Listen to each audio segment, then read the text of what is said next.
So I hopped on Pippy Dragon and said, "Let's ride." And this beautiful lizard just started walking. That's it. Just walking.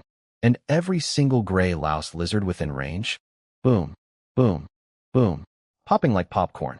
My dragon's crimson flame domain was just cooking everything that got close. These little F-rank losers had like 10 HP total. They couldn't even get near me before exploding into gray dust. Meanwhile, Pippy Dragon was leveling up like crazy. Level 2, Level 3, Level 4. Golden light flashing everywhere. I'm just sitting on his back like a king on a throne, doing absolutely nothing. And the other lords around me? Oh, they were losing it. Is he hacking? How is that even possible? What is that mount? It's not in any database. Stop admiring him and fight back, you idiot. You're about to die. Beautiful. Just beautiful. Now apparently there's a whole audience watching us on some spectator platform with two commentators, Aze and Bing Bing, breaking down everything like it's a sports broadcast. Bing Bing was freaking out. He's riding a mount. Nothing can touch him. And Aze, the expert, starts doing math on camera. Domain skills only do 1/5 of group attack damage. New lords can't recruit high-level followers. Therefore, that mount is at least B rank, possibly A rank. The crowd went insane. Parents of other lords were sitting there having existential crises. My son isn't that much worse. Okay, maybe he is. My daughter doesn't even have one follower yet. Meanwhile, in my family, Dad, Mom, and my little sister Zhou Huan were glowing. Zhou Huan literally stood up and screamed, "Go big brother." And every parent in that audience wanted to trade kids. Then the camera switched to Su Qingxue, Miss Ice Princess, strolling through the ruined streets in her ice blue battle robe with 16 snow children floating around her. Actual snowflakes falling in autumn. The gray louse lizards were freezing into ice sculptures. It looked like a fantasy movie poster. Aze pointed out her robe was actually a disaster beast armament. So she's not just talented, she's also rich. Classic. The commentators tried to comfort the audience. Don't worry. Soon everyone will have to team up. Even Zhou Yun and Su Qingxue can't keep this pace forever. The parents immediately perked up. If my kid joins their team, that's a free carry. 3 stinky cobblers equal 1 genius, right? Then some random lord girl named Li Xiner spotted me and tried to party up. I kept walking. Her face fell. The commentators went silent. The audience gasped. Look, I'm not here to babysit. Pippy Dragon and I have places to be and lizards to explode. The commentators were trying to explain why I rejected that girl's party invite. Bing Bing. He probably has his reasons. Aze. Maybe he wants stronger teammates. Then they switched to Su Qingxue, who already had 3 lords grouped up with her. The commentators started praising her. This is the advantage of coming from a wealthy family. She understands teamwork. Bing Bing even threw shade at me. In this regard, Zhou Yun is clearly inferior. Oh, really? Inferior? We'll see about that. Meanwhile, some mysterious woman named Gu Mingru was watching me from nearby, judging me like a disappointed teacher. Good combat power, but that's all. Reckless. Show off. Solo hero complex. Commoner background. No foundation. He probably can't even finish the trial at this rate. Lady, I can't hear you. And even if I could, I wouldn't care. Because you know what I can hear? Ding. Level 11. Pippy Dragon just hit level 11 and his stats are absolutely disgusting now. See, A-rank creatures get 8 stat points per level. 10 levels means 80 extra points just dumped into his body like someone typed a cheat code. His endurance is now almost matching Mistweaver, who is a literal A-rank hero. His strength is 55. These gray louse lizards have 1 point of endurance, which equals 10 HP. Pippy Dragon's casual tail swipe does 55 damage. These lizards don't just die, they OWE him 45 damage. They're dying on credit. Sure, leveling slowed down after level 10 because the experience gap is too big now. But I don't care. Every crumb of XP goes to Pippy Dragon. He's my ride and my weapon. He eats first at this table. I patted his head. You still good? He reared up on his hind legs and roared. Translation, I'm great and I want more. That's my boy. He knows the deal too. If he slacks off, Bear 1, Bear 2, Veggie 1, Veggie 2, and Ashue are all waiting in line to take his spot.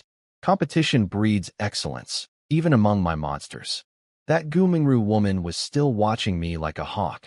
That dragon thing has been fighting this long and still isn't tired? Is this his only card, or is he saving the rest? Good question. You'll find out when I feel like it. Then I ran into a group of 6 lords trapped in a half-collapsed building. They were stuck on the 3rd floor, taking turns killing lizards coming up the stairwell, completely boxed in.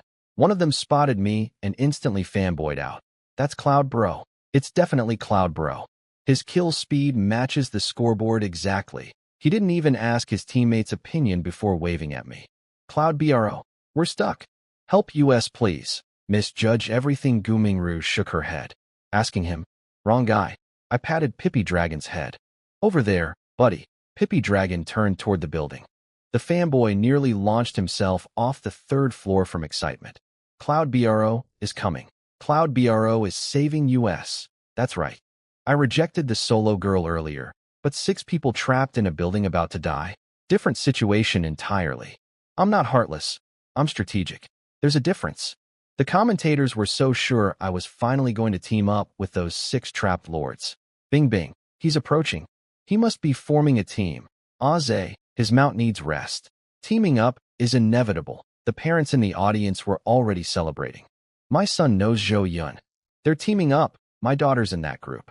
Free carry. One guy even suggested 4 people could ride Pippi Dragon at once. Sir, he's a dragon, not a bus. So I rode up to the building, cleared out every single lizard surrounding it, and then just kept going. Didn't stop. Didn't go inside. Didn't even slow down.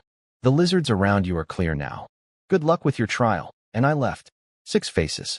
6 identical expressions of complete brain failure. Did he just? Huh. One guy got salty. So much for Cloud Bro. What a small-minded jerk. Would it kill him to let us join? Su Qingxue would have added us immediately. My fanboy jumped to my defense. Oh yeah? Go find your precious Su Qingxue then. Cloud Bro cleared the lizards for us, and you're complaining? The commentators went dead silent for a solid 5 seconds before scrambling to spin it positively. Aze, well, he clearly still has plenty of energy. Bing bing. And he did clear the area for them. Very helpful spirit. Meanwhile, Miss Gumingru saw right through me. Helpful spirit? Please. He just went there because the lizards were more concentrated. Better XP farming. Okay, she's not wrong. But she doesn't need to say it. She kept analyzing me like I was a puzzle. Does he have more cards to play? No, impossible. One powerful mount is already crazy enough for a new lord. Even Su Qingxue's entire squad combined only matches him. Lady, you have no idea. I crossed the 10-ring line, meaning I was now 10,000 meters from the disaster beast leader in the center of the city. Everyone else's trial tokens beeped and showed. Zhou Yun, 10 ring, at the top of the leaderboard. Cue collective meltdown. Su Qingxue, who was still almost a kilometer behind me, looked at her token with a perfectly calm face. Her teammates admired how composed she was. But inside her head, full tantrum mode. How is he this fast? I'm already going full speed. I've been chasing him this entire time. Does he know how exhausting that is? He's a man. He should let me win. Where are his manners? Fine. I'll play another card and make him give up. She summoned 20 water elementals to boost her snow children's freezing power. The commentators went nuts over what a genius tactical move it was. Aze even asked if she was motivated by me entering 10 ring first. Motivated. That's a nice way of saying absolutely furious. Then the commentators predicted I was about to lose my first place. With water elementals boosting the snow children, Su Qingxue's team will overtake him easily. That's when a swarm of leaf-eroding moths showed up. These things fly. They have little leaf propellers on their bodies, and they hover above the ground. And guess what? My Crimson Flame domain is a ground domain. It doesn't touch anything airborne. Pippi Dragon was furious, slapping moths out of the air with his claws and tail, but I could tell he was running low. He'd been my mount and my weapon this entire time. He earned a break. So I raised my hand. Veggie 1, Veggie 2. Your turn. CHA. 8 cauliflower beasts materialized in a flash of light, instantly assessed the battlefield, spotted the moths, and went absolutely feral. Veggie 1 didn't even wait for my order. She just looked at the moths using leaf propellers and took it personally. CHA. All 8 launched their spinning leaf blades, razor-sharp leaves whirling in 8 directions. Leaf versus leaf. Propeller versus blade. The moths got shredded. Instantly. Gone. Veggie confetti everywhere. Veggie 1 stood there afterward with both leaves on her hips, radiating pure smug energy. I could feel her emotions through our leader bond. You dare use leaf attacks in front of me. Nice work. I gave them a thumbs up. Woo. Pippi Dragon whimpered jealously. You're cool too, Pippi Dragon. Obviously. WO head up. Pride restored. The commentators lost their minds. 8 cauliflower beasts? C-rank creatures? 8 of them. Even among the top 10,000 lords globally, most can't field 8 C-rank followers. Su Qingxue, with her wealthy background, has only shown E and F-rank followers. Zhou Huan jumped up again. Big brother is amazing. The other parents just shook their heads. No more jealousy. No more resentment. Just pure, defeated admiration. Because I'm not even playing the same game as everyone else. And Gumengru? Her brain was short-circuiting. 8 cauliflower beasts. So that's why he didn't need a team. He can probably reach 3 ring with this. But what about after 3 ring? He can't possibly have more cards. Oh, sweet summer child. You keep telling yourself that. With Pippi Dragon's domain turned off, my 8 cauliflower beasts took over completely. For would have been enough to cover me from every direction. But 8? Under Veggie 1's command, they split into 2 squads doing rotating shifts. It was like watching a perfectly choreographed leaf tornado assembly line. And since Pippi Dragon wasn't fighting, all the XP went straight to the vegetables. Level 1. Level 2. Level 3. Ding ding ding. Sure, C-rank only gets 2 stat points per level, but 8 little murder vegetables getting drunk on power and screaming, CHA, while spinning their leaf blades like food processors. That's entertainment money can't buy. Meanwhile, Pippi Dragon was basically an Uber. Just walking. 0 effort. Living his best life. I crossed the 9-ring line. Every single lord's token beeped again. Zhou Yun, 9 ring. And somewhere behind me, Su Qingxue's brain exploded. See, she'd done the math. In the time it took her team to advance 500 meters, I covered at least 1,000. And the deeper you go, the harder it gets. So I was going twice her speed in worse conditions. She couldn't process it.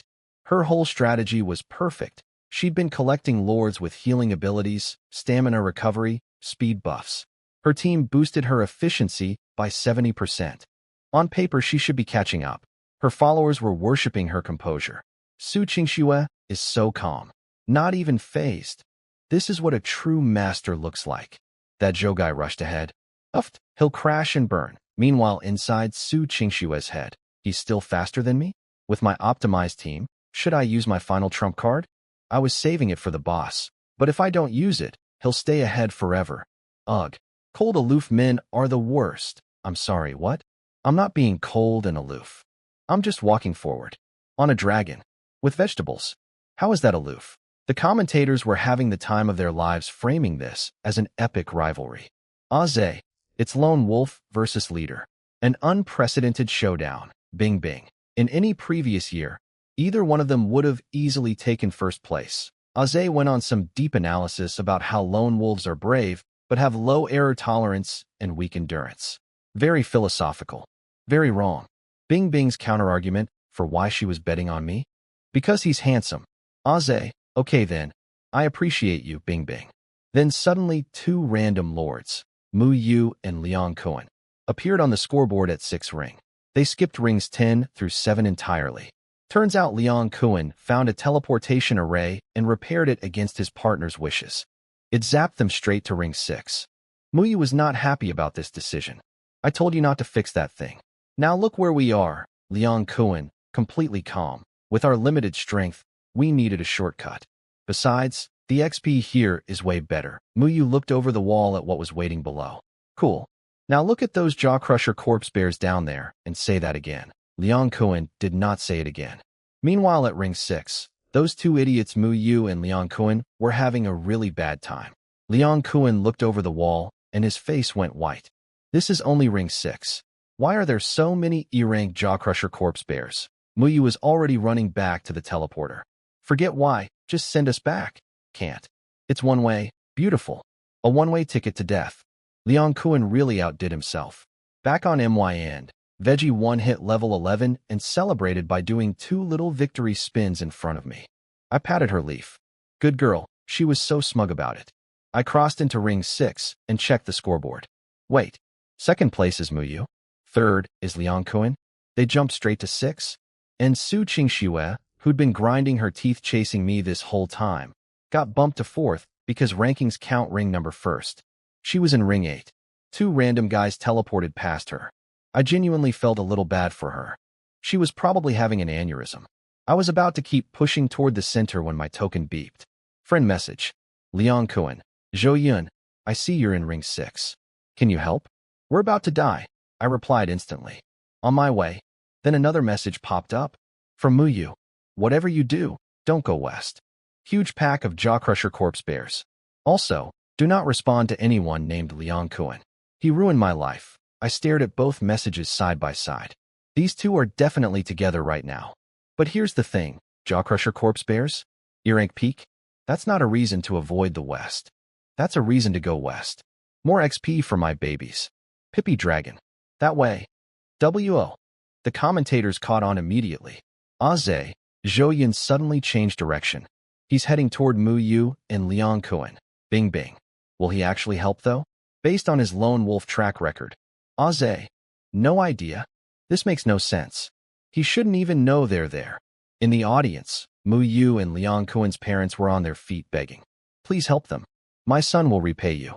He's very grateful. Save my daughter. Don't let her get eliminated. The other parents just shook their heads sadly. Based on my history of rejecting every single team request and riding past trapped lords like a tourist on a sightseeing tour, nobody believed I'd actually help. What they didn't know? Muyu and Liang Kuan are my only 2 friends. Only 2. I'm not a monster. I'm just extremely selective. Meanwhile, Pippi Dragon was having a great time not fighting. He was just trotting along, letting the cauliflower beast do all the work. I caught him side-eyeing Veggie 1 with this smug expression, like, look at the vegetables working so hard. Couldn't be me. Then he started quietly chuckling to himself. Woo woo woo, this dragon is developing a personality, and I'm not sure it's a good one. Left turn, buddy. I could already hear it. Beast roars, chainsaw noises, cannon blasts. My friends were close. 200 meters max. Hold on, you beautiful idiots. Cloud Bro is coming. Things were looking bad for Liang Kuan and Muyu. Their wall got punched through by 2 Jawcrusher corpse bears from a direction they thought was safe. The front barricade was also crumbling. 5 more bears pouring in. Liang Kuan's heavy cannon P plant was overheating so hard the barrel was glowing red. Then Liang Kuan did something beautiful. He threw his head back, veins popping out of his neck, and screamed at the sky. Zhou Yun, I'm here. Help me. Coming. Pippi Dragon came flying over the wall like a 3-meter missile and landed directly on top of 2 corpse bears. Squished them flat. Then he fired up the Crimson Flame domain, and the whole area turned into a barbecue zone. My 8 cauliflower beasts swarmed in right after. 1 bear swung its claws at Veggie 1. She didn't even dodge, just revved up her leaf blade and went straight through it. Cut the bear clean in half like a hot knife through ugly butter. You guys okay? I looked down at Liang Kuan and Muyu from Pippi Dragon's back. Liang Kuan opened his mouth. Nothing came out. His brain was buffering. Muyu turned red and looked away. I told you not to come. Why did you still? Her voice got quieter and quieter until it was basically just lip movement. Girl, you literally told me to stay away. I literally did the opposite. And you're embarrassed about it? We don't have time for this. Then more roaring. From the north. From the south. From everywhere. Corpse bears can summon reinforcements, Muyu warned me. You should leave before you get trapped too. Liang Kuan nodded reluctantly. You already saved us once. That's enough. Go, I grinned. More bears? Good. I was worried there wouldn't be enough. Bear 1, Bear 2. Your turn, Golden Flash. 3 massive black shadows materialized. My mystic earth bears, Bear 1, Bear 2, and the newer edition Bear 3. Took one look at the corpse bears and went berserk. No commands needed. This was personal. Bear versus bear. Honor was at stake. Bear 1 charged straight in. Palm met palm. The corpse bear's paw got slapped aside like a child's hand. Then Bear 1 went full combo mode. Slap, slap, slap, slap, slap. 24 consecutive palm strikes. The corpse bear's skull turned into modern art. Commentator Aze completely lost his mind. He stood up and started doing play-by-play like a boxing announcer on drugs. It's the Mystic Earth Bears. B rank. Symbols of raw power. They're charging. The corpse bear swings, blocked. Counterpalm. One down. Sneak attack from behind. Bear 1 saw it. Body slam. Another one flying. Bear 1 grabs the attacker, slams it into the ground, and now, chain palm strike. 1, 2, 3, 24 palms. The head is gone. This is Mystic Earth Bear Rage. Bing Bing couldn't get a single word in. Aze was running out of oxygen. The audience was going absolutely insane. Mu Yu and Liang Kuan's parents were screaming at the screen. Yeah, beat them up. You bullied my daughter? How's that feel? The bears were leveling up like crazy too. B rank gets 4 stat points per level, and since they were fighting fellow bears, the XP bonus from, like kills like, was massive. Level 3, Level 4, Level 5. Each level made them faster and stronger. Pretty soon, they were one-shotting corpse bears with casual backhand slaps. I recalled the cauliflower beasts. No point wasting their time on enemies this week now. Let the bears eat. 10 minutes later, the ground was carpeted with corpse bear bodies. My 3 mystic earth bears stood in the middle of the carnage, beat their chests, and roared in triumph. Okay, stop showing off. Come back. 1 second ago, 3 terrifying war machines standing on a mountain of corpses. Next second, 3 oversized puppies going, woo, and crawling back to me on all fours wanting head pats. Bear 1 nudged his big head toward me. Nope. You stink. Bear 1's face crumpled. Actual puppy dog pout. On a B-rank killing machine. Liang Kuan scolded me. How can you treat your own follower like that? He just fought so hard for you. Muyu walked closer to Bear 1 heroically. Disaster beast blood smells terrible, but he earned this. You need to endure. She took 1 sniff. Bleg, huh? I knew it. Don't lecture me about endurance when you can't even get within 2 meters. Even the commentators turned on me. Aze, Zhou Yun's behavior is inappropriate. That bear deserves better. Bing Bing. Exactly. He didn't get dirty on purpose. Look at that face. How can you reject him? Aze, his loyalty rating probably just dropped. I hope Zhou Yun learns from this. Then Liang Kuan decided to play hero.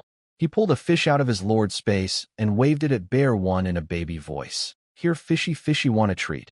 Bear 1 glanced at the fish. Looked away. Liang Kuan moved closer. Waved harder. Come on. Who doesn't want fish?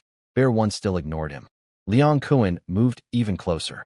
That's when Bear 1's whole body started vibrating. You know that thing wet dogs do? That full body shake. Bear 1 did that. Covered head to toe in black, putrid corpse bear blood. Right next to Liang Kuan's face. Liang Kuan got a face full of black bear blood. He wiped it off slowly, then threw up everywhere. I shook my head. I told you it was disgusting. Why does nobody listen to me? This area is covered in corpse bear bodies, I told them. Weaker monsters won't come near for a while. Rest up. I'm leaving, Muyu shouted at my back. I still think you shouldn't have come. But, thanks, Liang Kuan added. I owe you one. And you better beat Su Qingxue. I won't allow you to lose. I just waved without looking back. Heard you, buddy. The commentators were getting emotional about the whole thing. Aze, what a heartwarming scene. Bing Bing. Wait, maybe we were wrong about calling him a lone wolf. He did clear those lizards for that trapped group earlier too. Aze, you're right. He helped them before leaving. We totally misjudged him. Bing Bing. He's a lone wolf. With a warm heart. Thank you for the character development, commentators. Very appreciated. Then Su Qingxue played her final card. She summoned a C-rank Night Hawk, a flying mount, ditched her entire team on the ground, and took off into the sky. Her teammates weren't even mad. Go Su Qingxue. Be Zhou Yun. We were the ones dragging you down. Incredible loyalty from people who just got abandoned mid-battle. Meanwhile, I was bulldozing through everything on the ground. Bear 1 hit level 11. My whole army was rolling forward like a war machine. Cauliflower beasts slicing, mystic earth bears smashing, Pippi dragon stomping. I deliberately didn't summon my heroes, Mist Weaver, Water Swordsman, or the others. Heroes can only gain XP from killing boss-level enemies, so wasting them on regular monsters would be pointless. Plus, Water Swordsman is a well-known A-rank creature. Anyone who sees him would immediately know how stacked I am. And with that cult the city lord mentioned, better to keep some cards hidden. I also left my slimes in storage. Those little guys would literally die from a stiff breeze out here. They can level up at home eating jelly. Safe and cozy. I checked the scoreboard and nearly choked. Su Qingxue jumped from ring 8 to ring 7. Then it hit me. She's flying. No enemies in the air. Straight line to the center. This became a race. I entered ring 4. She entered 5. I entered ring 3. She entered 4 almost simultaneously. I entered ring 2. 3 minutes later, she's in ring 2. We hit ring 1 at basically the same time. Our eyes met across the battlefield. She was up in the sky on her hawk. I was down on the ground on my dragon. One look. That was all. No words needed. Translation of that look. I'm going to beat you. No, you're not. Ring 1 was nasty. 2 new monster types showed up. Oil Shadow Loaches. F-rank suicide bombers that charge at you and explode. And Crackface Infants. E-rank flying horrors that shoot sonic waves that slowly drive you insane. I reorganized instantly. Pippy Dragon's flame domain handles the loaches. His range is bigger than their detonation range, so they pop before reaching us. Cauliflower beasts spiral upward to deal with the Crackface Infants. Bears and remaining vegetables handle the old enemies. Perfect system. Every unit had a job. No wasted effort. But Su Qingxue was still faster. Because she was flying over everything. The moment she passed me, her Nighthawk dipped low, deliberately, and I saw a little smirk on her face. Taunting me, I smiled right back. Go ahead, girl. Fly to the boss first. I want you to. Here's what she doesn't realize. The boss area is swarming with monsters. She can fly there, sure. But then what? Her Nighthawk has to come down to attack. The moment she engages the boss seriously, it'll call all its minions for backup. Every monster in the area will rush toward her instead of me. She basically becomes my distraction. And then I walk right in through the cleared path and steal the kill. The commentators gave me 30% odds against her 70%. That's fine. I love being the underdog. Makes the victory taste better. Then Bing Bing squinted at the screen. The boss looks like a blood egg. Aze's voice went dead serious. That's not just a blood egg. That's an 8-faced ghost tentacle mid-evolution. We need to stop it now. Oh great. The final boss is hatching. Nothing is ever simple. So the big boss at the center of the city? Not what anyone expected. It was a blood EGG. A giant, 5-meter tall, pulsating blood egg.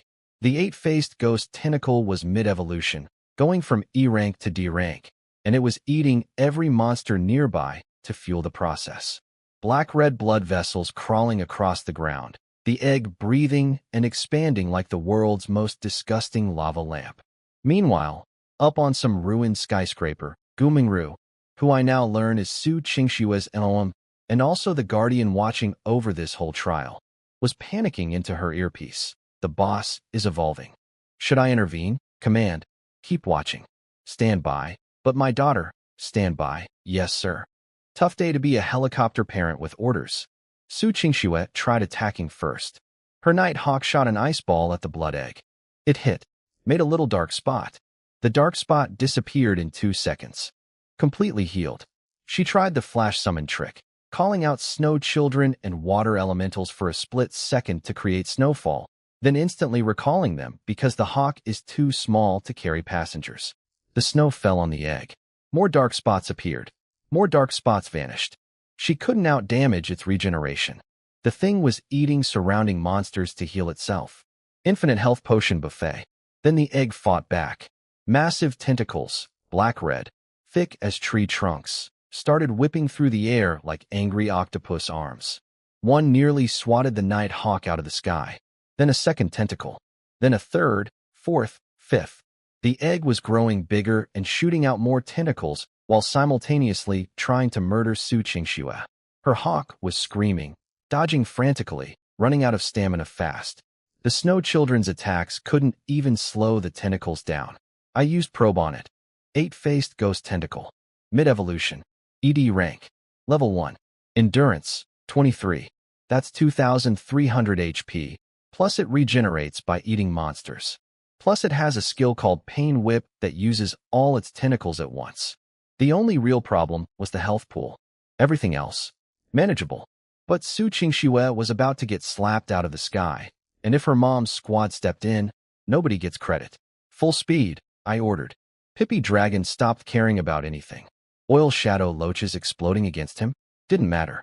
His white shield, the same shield that took me, Bear 1, Bear 2, and all my gold-eating mice working together to break, was absorbing the F-rank explosions like mosquito bites. He just charged straight through everything. Monsters in the way? Trampled. A corpse bear blocking the path?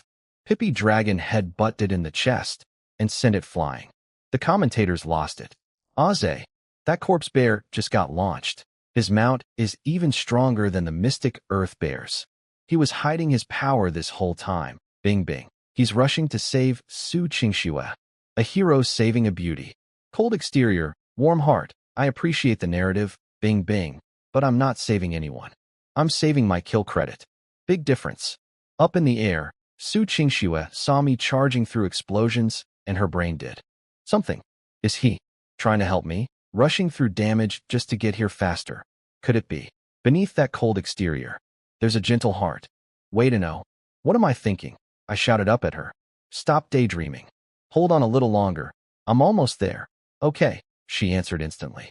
Then immediately regretted it. Why did I respond to him like that? Now it looks like I'm taking orders from him. AHHH. Girl. There are giant tentacles trying to kill you. Priorities.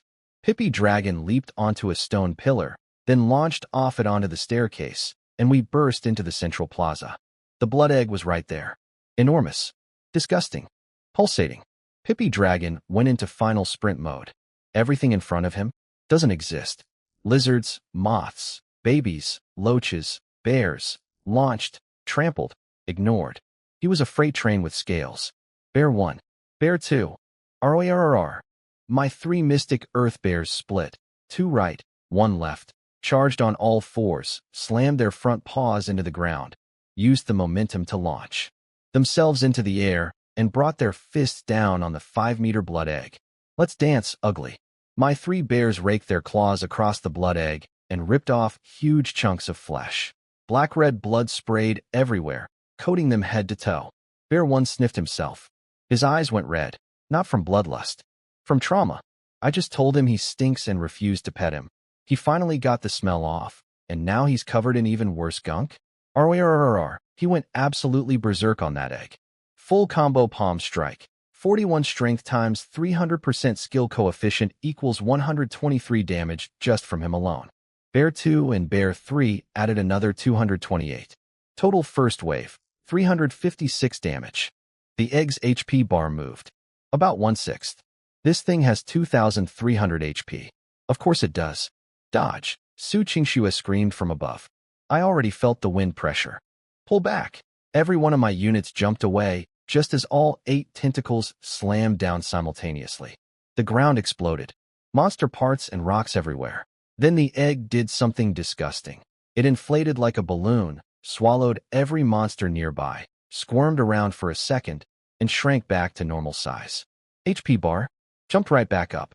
Okay, so this thing is basically an immortal healing blob surrounded by an all-you-can-eat buffet. Sustained combat? Terrible plan. Speed run? Only plan. The tentacles had a 20-second cooldown. That was my window. Everyone, go. Pippi Dragon's tail. Bear 1's palms. Veggie 1's leaf blades. All hitting simultaneously. And for the first time, I pulled out my wind sword and joined the fight personally. Wind slash. A crescent of green energy hit the egg and barely dented the HP bar. Yeah, I'm synced with Water Swordsman Ashue, who's still level 2 because I never deployed him. My personal damage output is basically decorative right now. But my team? They were doing the math that mattered. 3 bears, normal attacks per round. 38-38-41 is equal to 117. 8 cauliflower beasts, 23 by 726, is equal to 187. Pippi Dragon, 58. 1 round total, 362 damage. Without skills. And they were attacking fast. 2 full rounds completed in the blink of an eye. The blood egg's HP was melting. The tentacles gave up on Su Qingxue entirely and whipped toward us. I jumped off Pippi Dragon. He launched himself into the tentacles, tanking all 8 hits with his back. Slap, slap, slap, slap. He got batted sideways like a volleyball. He rolled once and stood right back up. His white shield didn't even crack. These tentacle hits were nothing compared to what it takes to break that shield. Remember when me, Bear 1, Bear 2, and all my gold-eating mice couldn't break it? Yeah, this egg doesn't stand a chance. HP dropped below 1/3. Everyone watching, Su Qingxue, the commentators, Gumeng Ru, the entire audience, went completely silent. The commentators recovered first. Aze, voice cracking, impossible. The blood egg is being shredded like paper. This is a disaster beast leader and it's dying. The egg hit 10% HP and went berserk mode. It expanded again, grew a blood shield, sprayed black liquid everywhere that both buffed nearby monsters and corroded the ground. Classic desperate boss mechanics.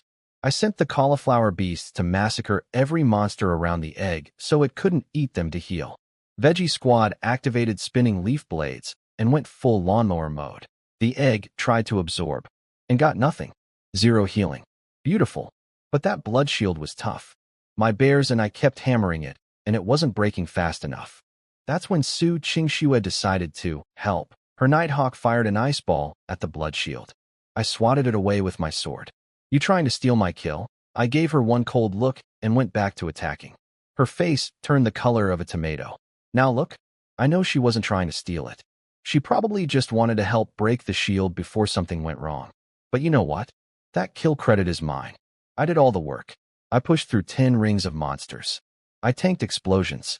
My bear got covered in blood and had an emotional breakdown over it. That ice ball had last hit theft written all over it, and I will not be having that today. Su Qingxue was fuming up there. Jerk, jerk, jerk. I hate him.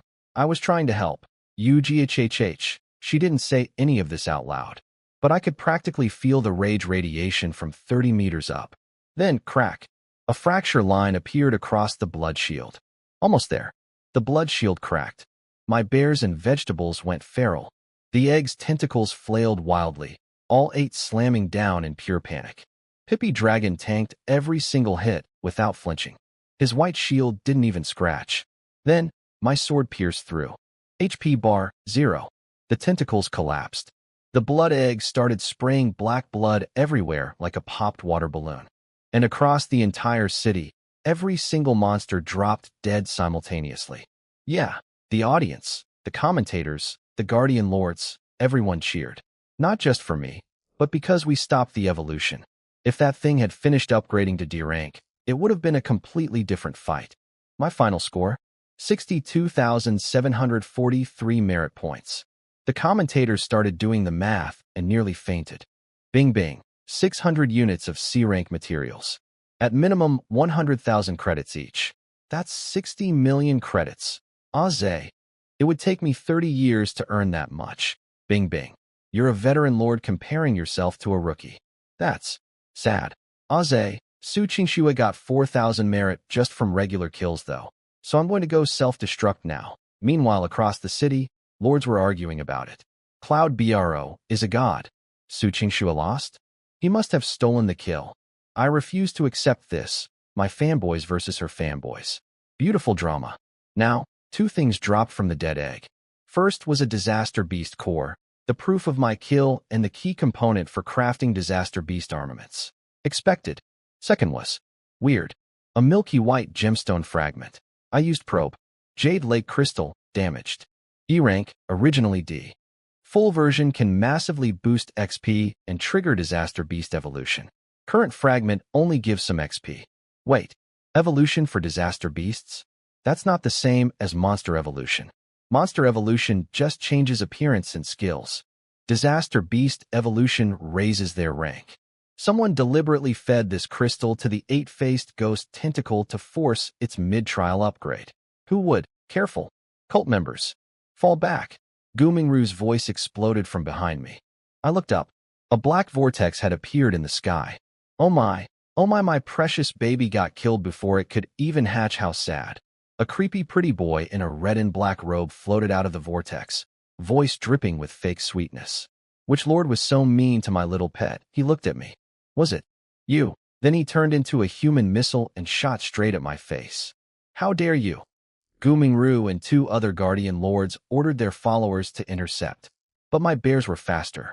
Bear 1, Bear 2, Bear 3, All three palms swung simultaneously. Boom, boom, boom. Pretty boy got smacked backward, flew through the air, and zipped back up to safety. He wiped blood from his lip and smiled. Oh, my 3B rank mystic earth bears, how troublesome. Then I noticed something much worse. 10 more red and black robed figures had appeared, each one engaging a guardian lord in a separate mini-battle. All 10 guardian lords were pinned down. None of them could help me. This was the cult, the one the city lord warned me about. And they fight completely differently from lords. No summoned followers, no territory powers. They fight with their own bodies, their own strength. Like martial artists instead of commanders. From inside a factory building, Gumengru, while battling one of them, was shouting intel into her earpiece. The pretty boy is their young master, Bai Yi. The cult's target is Zhou Yun and Su Qingxue. Send backup, her opponent cackled. Backup? Maybe worry about yourself first. He started spinning his entire body like a drill and charged at her. So let me get this straight. I just fought through 10 rings of monsters. Killed a boss mid-evolution. Scored 60 million credits worth of points. And now, without a break, without a snack, without even getting to pet my bear, a cult shows up and I have to fight again.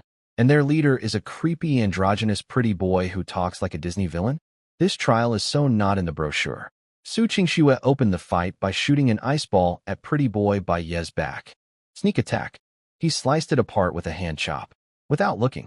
Then started some smarmy speech about how ladies shouldn't do sneak attacks. I hit him with a wind/mid-sentence. He bent backward at 90 degrees like he was doing limbo at a party and barely dodged it. Then he got mad. You people call US underhanded? Fine. Come at me.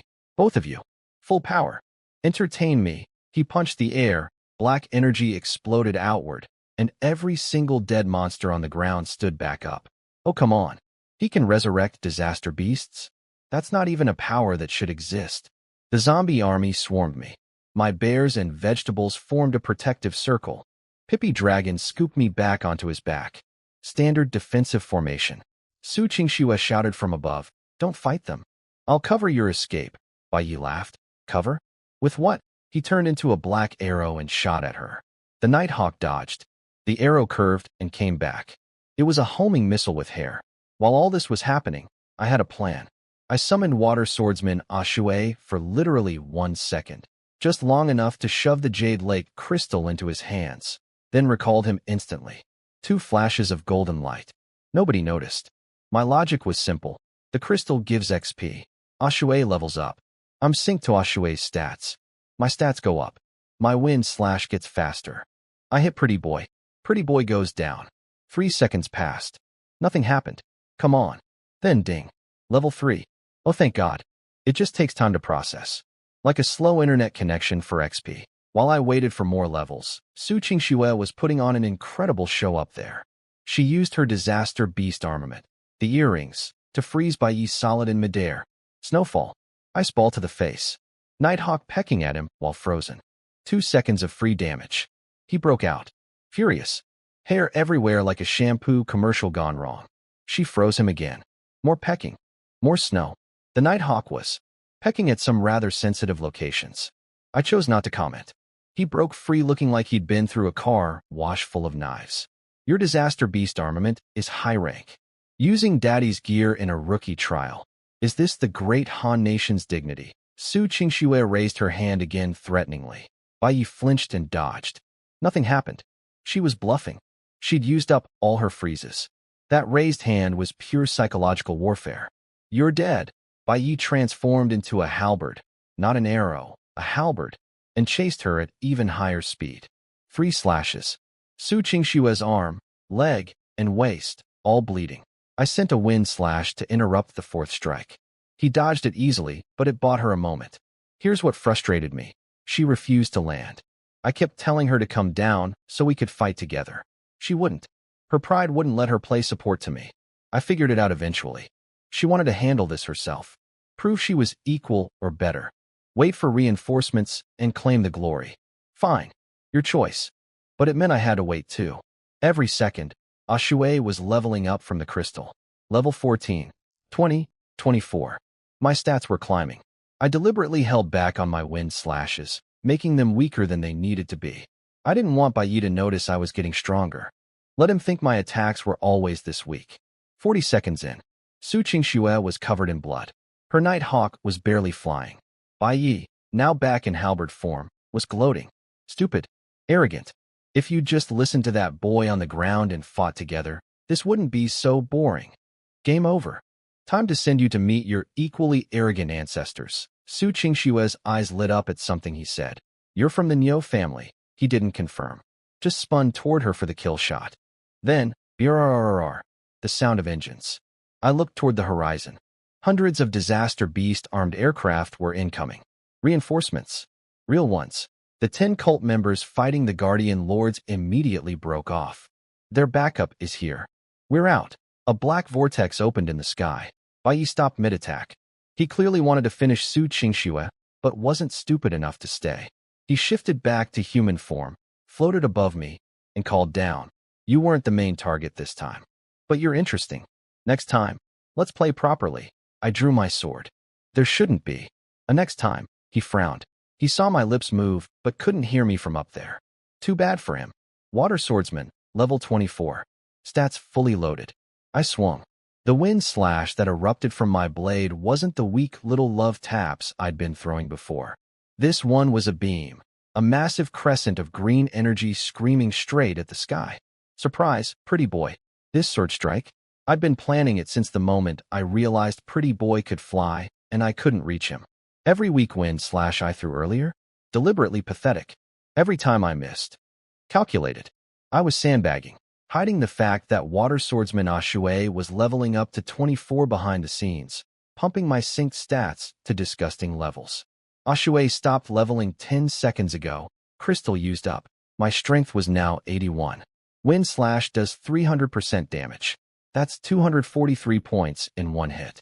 Enough to instantly kill anything with 24 endurance or less. But I waited, because I only get one shot. 10-second cooldown. If I miss, Pretty Boy would never let me try again. So I watched. I waited through Su Qingxue's entire fight. Through her bleeding. Through her stubbornness. Through 40 agonizing seconds. Then the reinforcements arrived. Hundreds of aircraft on the horizon. The cult members bolted for their black vortex escape portal. Bai Yi was the first to retreat, smart enough to abandon his kill on Su Qingxue. But then this idiot stopped at the portal entrance to trash talk me. You're interesting, next time let's play. My hand was already on the sword. There shouldn't be a next time, I whispered. He frowned. Too far away to hear me. Perfect. I swung. 0.123456 seconds later, the crescent of green energy punched through his body. His expression froze. His body split in two. Both halves fell from the sky. Su Qingxue, the cult commanders, the Guardian Lords, the entire audience. One commander screamed, "Young Master," and reached out, but didn't actually go down to catch him. None of them did. They all flew into the vortex and vanished. Left their leader's corpse falling like garbage. What was left of Bai Yi exploded into black mist before hitting the ground. Not even a body to bury. Every resurrected monster in the city dropped dead again. The military reinforcements landed, looked around the quiet plaza, and asked, "Where are the cult members?" Ran away. Dead. 2 hours later, social media exploded. Lord Trial invaded by cult. Rookie King slays their young master. The comments were incredible. A rookie killed the cult's heir? How trash is this cult? Bro, that trash heir was one-on-one dominating Su Qingxue, and then this guy cut him in half. In front of 10 commander-level bodyguards. He's my brother. No, he's my brother. Touch my cloud, bro, and I'll end you. Relax. We're all brothers from different parents. This drink is for family. T.O. family. My actual family was having the time of their lives. Zhou Huan kept shoving her phone in my face. Look, this one's about you too. And this one, Mom, Dad, and my sister were watching every single news clip. The female anchor described the battle so vividly you'd think she was standing next to me with a microphone. She was not. Nobody interviewed me. I turned them all down. City Lord Sun Wanhua gave me some last-minute advice about converting my merit points, developing my territory, and preparing for upcoming features like dungeons and ranked ladders. Standard stuff my teacher already covered, but I appreciated the reminder. Then he handed me a jade token. If you ever need help, come find me. Actually, I said, I need your help right now. I took him upstairs, closed the door, and pulled out a glass bottle containing 10 drops of golden liquid. The Fountain of Youth. SS rank. Heals all injuries. Extends lifespan. Sun Wanhua's eyes went so wide I thought they'd fall out. Let me explain why he nearly had a heart attack. In the entire history of the Great Han Nation, SS rank treasures have appeared exactly twice. Both times caused absolute chaos. This would be number 3. And lifespan extension? That doesn't exist in this world. Globally. Nowhere. No treasure, no medicine, no technology can do it. This matters because the strongest lords, the pillar-level ones who protect entire nations, fight the most dangerous monsters. Those monsters' attacks carry disaster energy that eats away at their life force. The strongest, most heroic defenders literally die young. Average person lives to 110. Average pillar lord? Under 60. The current strongest pillar lord of the Great Han Nation, Xiang Bei, is 64 years old. In public, he looks healthy and energetic. In reality, the nation's top medical team says he has less than 1 year to live. And he still went to the front lines 2 weeks ago because nobody else is strong enough to replace him. Sun Wanhua used probe on the golden liquid. Confirmed everything I said. His hand started shaking. It's real. It's actually real. He grabbed my hand so tight I thought he'd break it. I want you to deliver this to the nation, I told him. I don't trust other channels with something this important. You did the right thing. He was dead serious now. Absolutely correct not to use normal channels. Then he looked at me with sharp eyes. But have you considered, what if I'm a cult member, sir? Sir, you are literally the city lord. If you're secretly evil, then this entire country is already doomed, and it doesn't matter what I do with 10 drops of magic juice. City Lord Sun Wanhua asked me what I'd do if he was secretly a cult member. I looked at this man, this city lord, standing in his own government building, with his own jade token. If even the city lord is compromised, then it doesn't matter whether I hand it over or not. He burst out laughing. Fair point accepted. He promised the nation would convert the Fountain of Youth into merit points. Lots of merit points. Music to my ears. The National Merit Shop can buy literally anything in the country. Way better than regular money. That same evening, a teleportation array zapped my whole family to the Forbidden City. The actual capital. The big leagues. Mom, Dad, and Zhou walked around with their mouths open like tourists at Disneyland. Everything was incredible. And because we're classified as special status, every area was open to us. Even the restricted zones. My family was glowing with pride, so hard I'm surprised they didn't actually emit light. Oh, and those loan sharks back in Qinghe City? The government made one phone call. Problem solved. Forever. With zero worries left, I opened the merit shop after dinner. I sorted by price, highest to lowest, because I'm classy like that. Thunder Ring, A rank equipment, 360,000 merit. Meteor Strike, A rank skill book, 260,000 merit. Evolution Stones, 10,000 each. I wanted the A rank stuff so bad. But I only had 62,743 merit. Couldn't afford either one. So I bought 6 evolution stones and watched my balance plummet to 2,743. Then ding. Email from the National Supreme Elder Council. A thank you letter for the Fountain of Youth. Attachment, 1 million merit points. Ding. Another email. From the National War Command. A commendation for killing the cult's young master. Attachment, 300,000 merit points. My balance went from 4 digits to 1,302,743 in 10 seconds. I started cackling like a villain. Thunder Ring? 360,000. Buy. Meteor Strike Skill Book? 260,000. Buy. That's 620,000 gone. Still have 682,743 left. What do? Evolution Stones. 68 more of them. 5 seconds flat. 1.3 million merit points. Gone. Vaporized. Spent with the financial responsibility of a drunk lottery winner. Meanwhile, in the official Great Lord chat group, which I did not know existed, absolute chaos was erupting. Where's my Thunder Ring? I've been saving for months. The Meteor Strike book is gone too. Who bought them? Fight me. Has anyone noticed the evolution stones dropped from 86 to 12? Wait, let me grab 3 real quick. They're all gone. 0. Who did this? Sorry guys. That was me. All of it. Every single purchase. In 5 seconds. The items arrived within 10 minutes. 74 rainbow-colored evolution stones went into storage. Then I checked my new toys. Meteor Strike, A-rank skill. Summons a meteor. Intelligence times 500% fire damage. Area of effect. 20-second cooldown. I literally learned how to drop rocks from space. I pressed my hand on the book and red runes flowed into my forehead. Done. I can now summon meteors. Casually. Like ordering takeout. Thunder Ring, A-rank equipment. Intelligence 10, move speed 10%, lightning resistance minus 20%, and an active skill called Thunder that does intelligence times 800% lightning damage to a single target. 10-second cooldown. I put it on my left index finger. It sparked. My updated stat sheet was looking disgusting. With Ashue, at level 24, the Thunder Ring bonus, and Meteor Strike added to my toolkit, I now had 3 offensive skills. If Bai somehow came back from the dead and stood in front of me, I could dump all 3 skills on him simultaneously, and he'd be deleted from existence before his creepy little smile could form. I lay in bed thinking about tomorrow. Back to the territory. Time to expand, explore, and figure out what S-rank monsters are lurking out there. Also, that SS-rank hero's sword from the Fire Dragon's egg. None of my heroes could activate it. Maybe hero means something different. Maybe there's an intelligent species in my territory I haven't found yet. Next morning, I teleported back to my territory. First notification. Congratulations. Rookie Lord rankings. First place. Rewards delivered. Nice. Expected. Then I looked outside the golden protection barrier and saw a flock of purple-black birds circling my base, eyeing my slimes like they were snacks. Lightning sparrows. C-rank flying monsters. I grinned so hard. Yesterday, I was complaining about having no aerial combat capability. Today, the sky literally delivers flying recruits to my doorstep.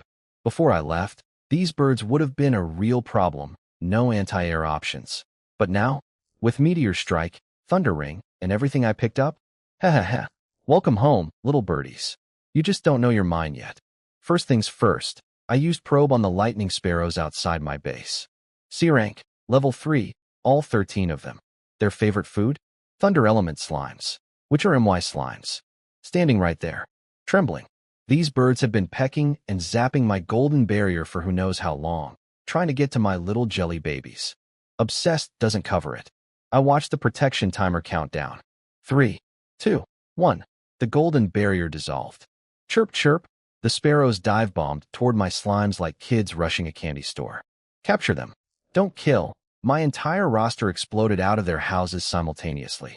Every door in the settlement slammed open at once. Heroes, bears, vegetables, dragon, mice, swordsmen, the whole squad. The sparrows hit the brakes so hard they practically did backflips in midair.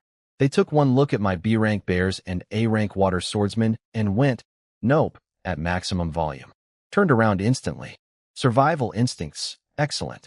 But they'd come down too low to catch my slimes, and that was their mistake. Me, Mistweaver, and Ashue parkoured off rooftops and leaped into the air. In one move, we snagged 5 sparrows, 2 in each of my hands, 2 in Mistweaver's, 1 in Ashue's. The other 8 sparrows panicked and did what any reasonable bird would do, electrocuted us. All 13 sparrows fired chain lightning simultaneously. 16 intelligence times 180% times 13 birds equals 374.4 damage. I got X-rayed. Literally. For one glorious second, I could see my own skeleton. I opened my mouth and exhaled a puff of black smoke like a cartoon character. Mistweaver and I both had perfect afros afterward. Ashue was fine because he wears a hat. Unfair. Ellie healed us with forest blessing while the free sparrows fled into the distance, abandoning their captured friends without a backward glance.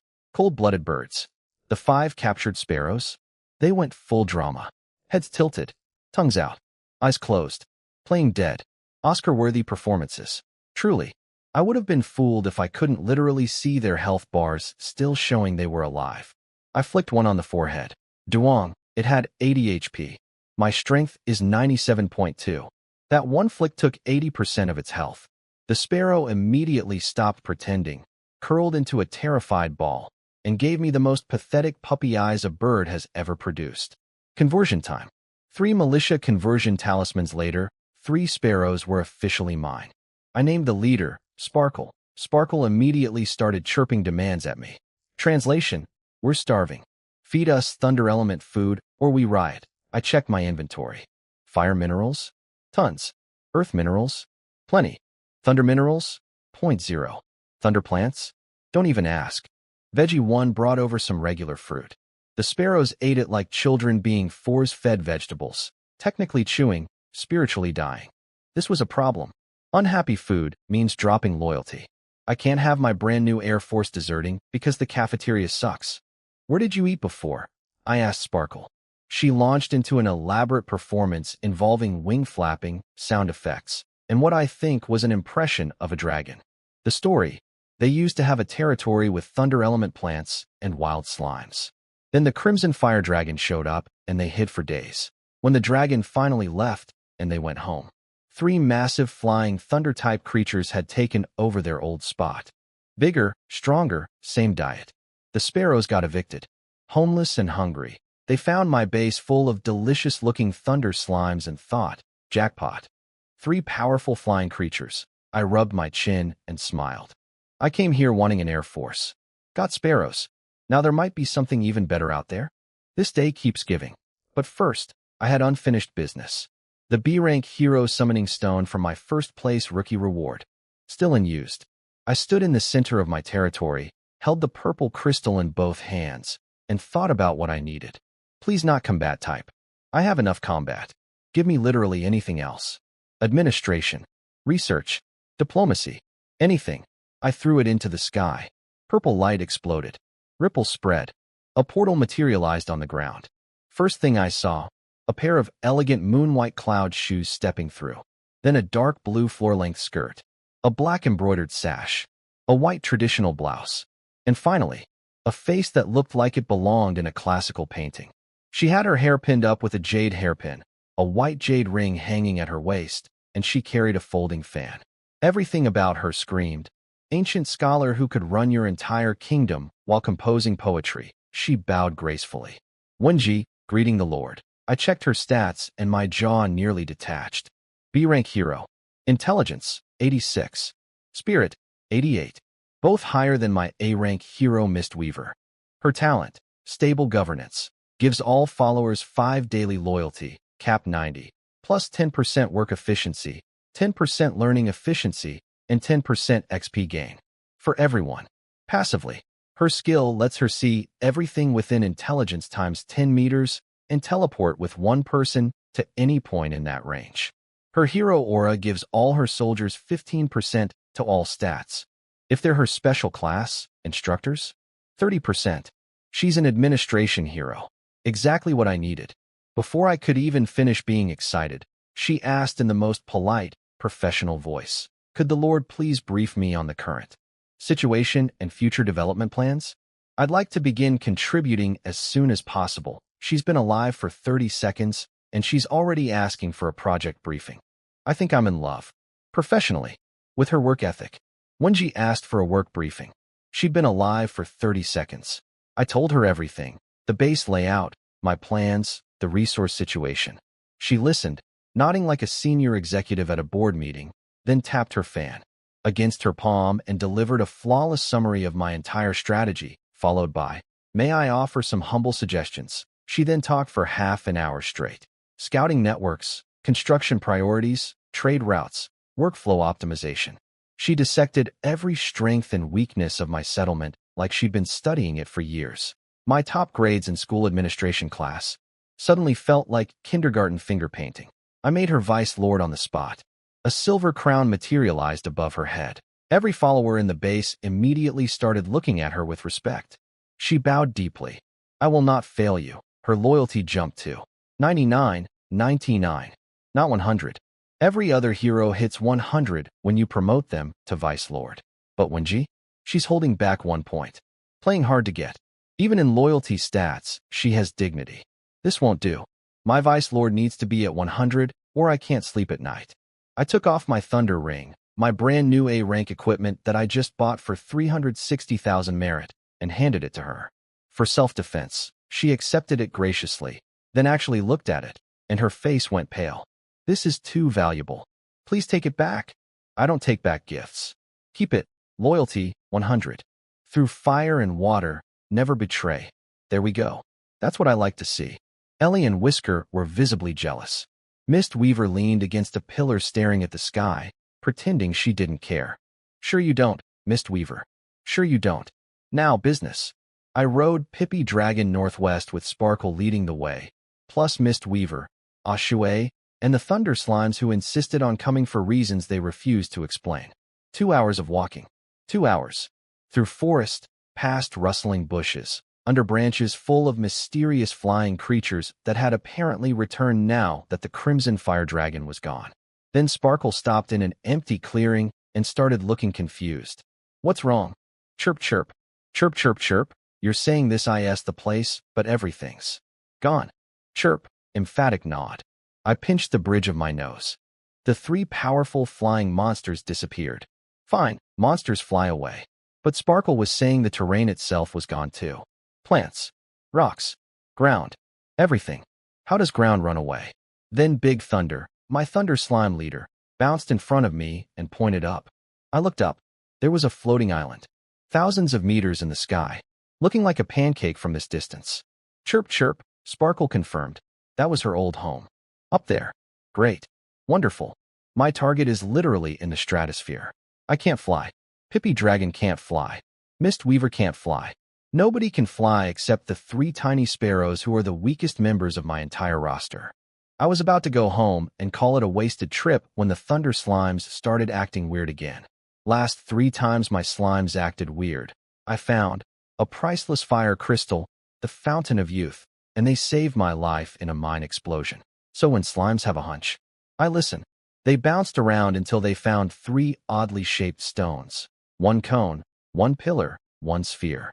They surrounded them in groups of 3 and started concentrating really hard, squinting their little eyes shut, generating electricity. ZZZT.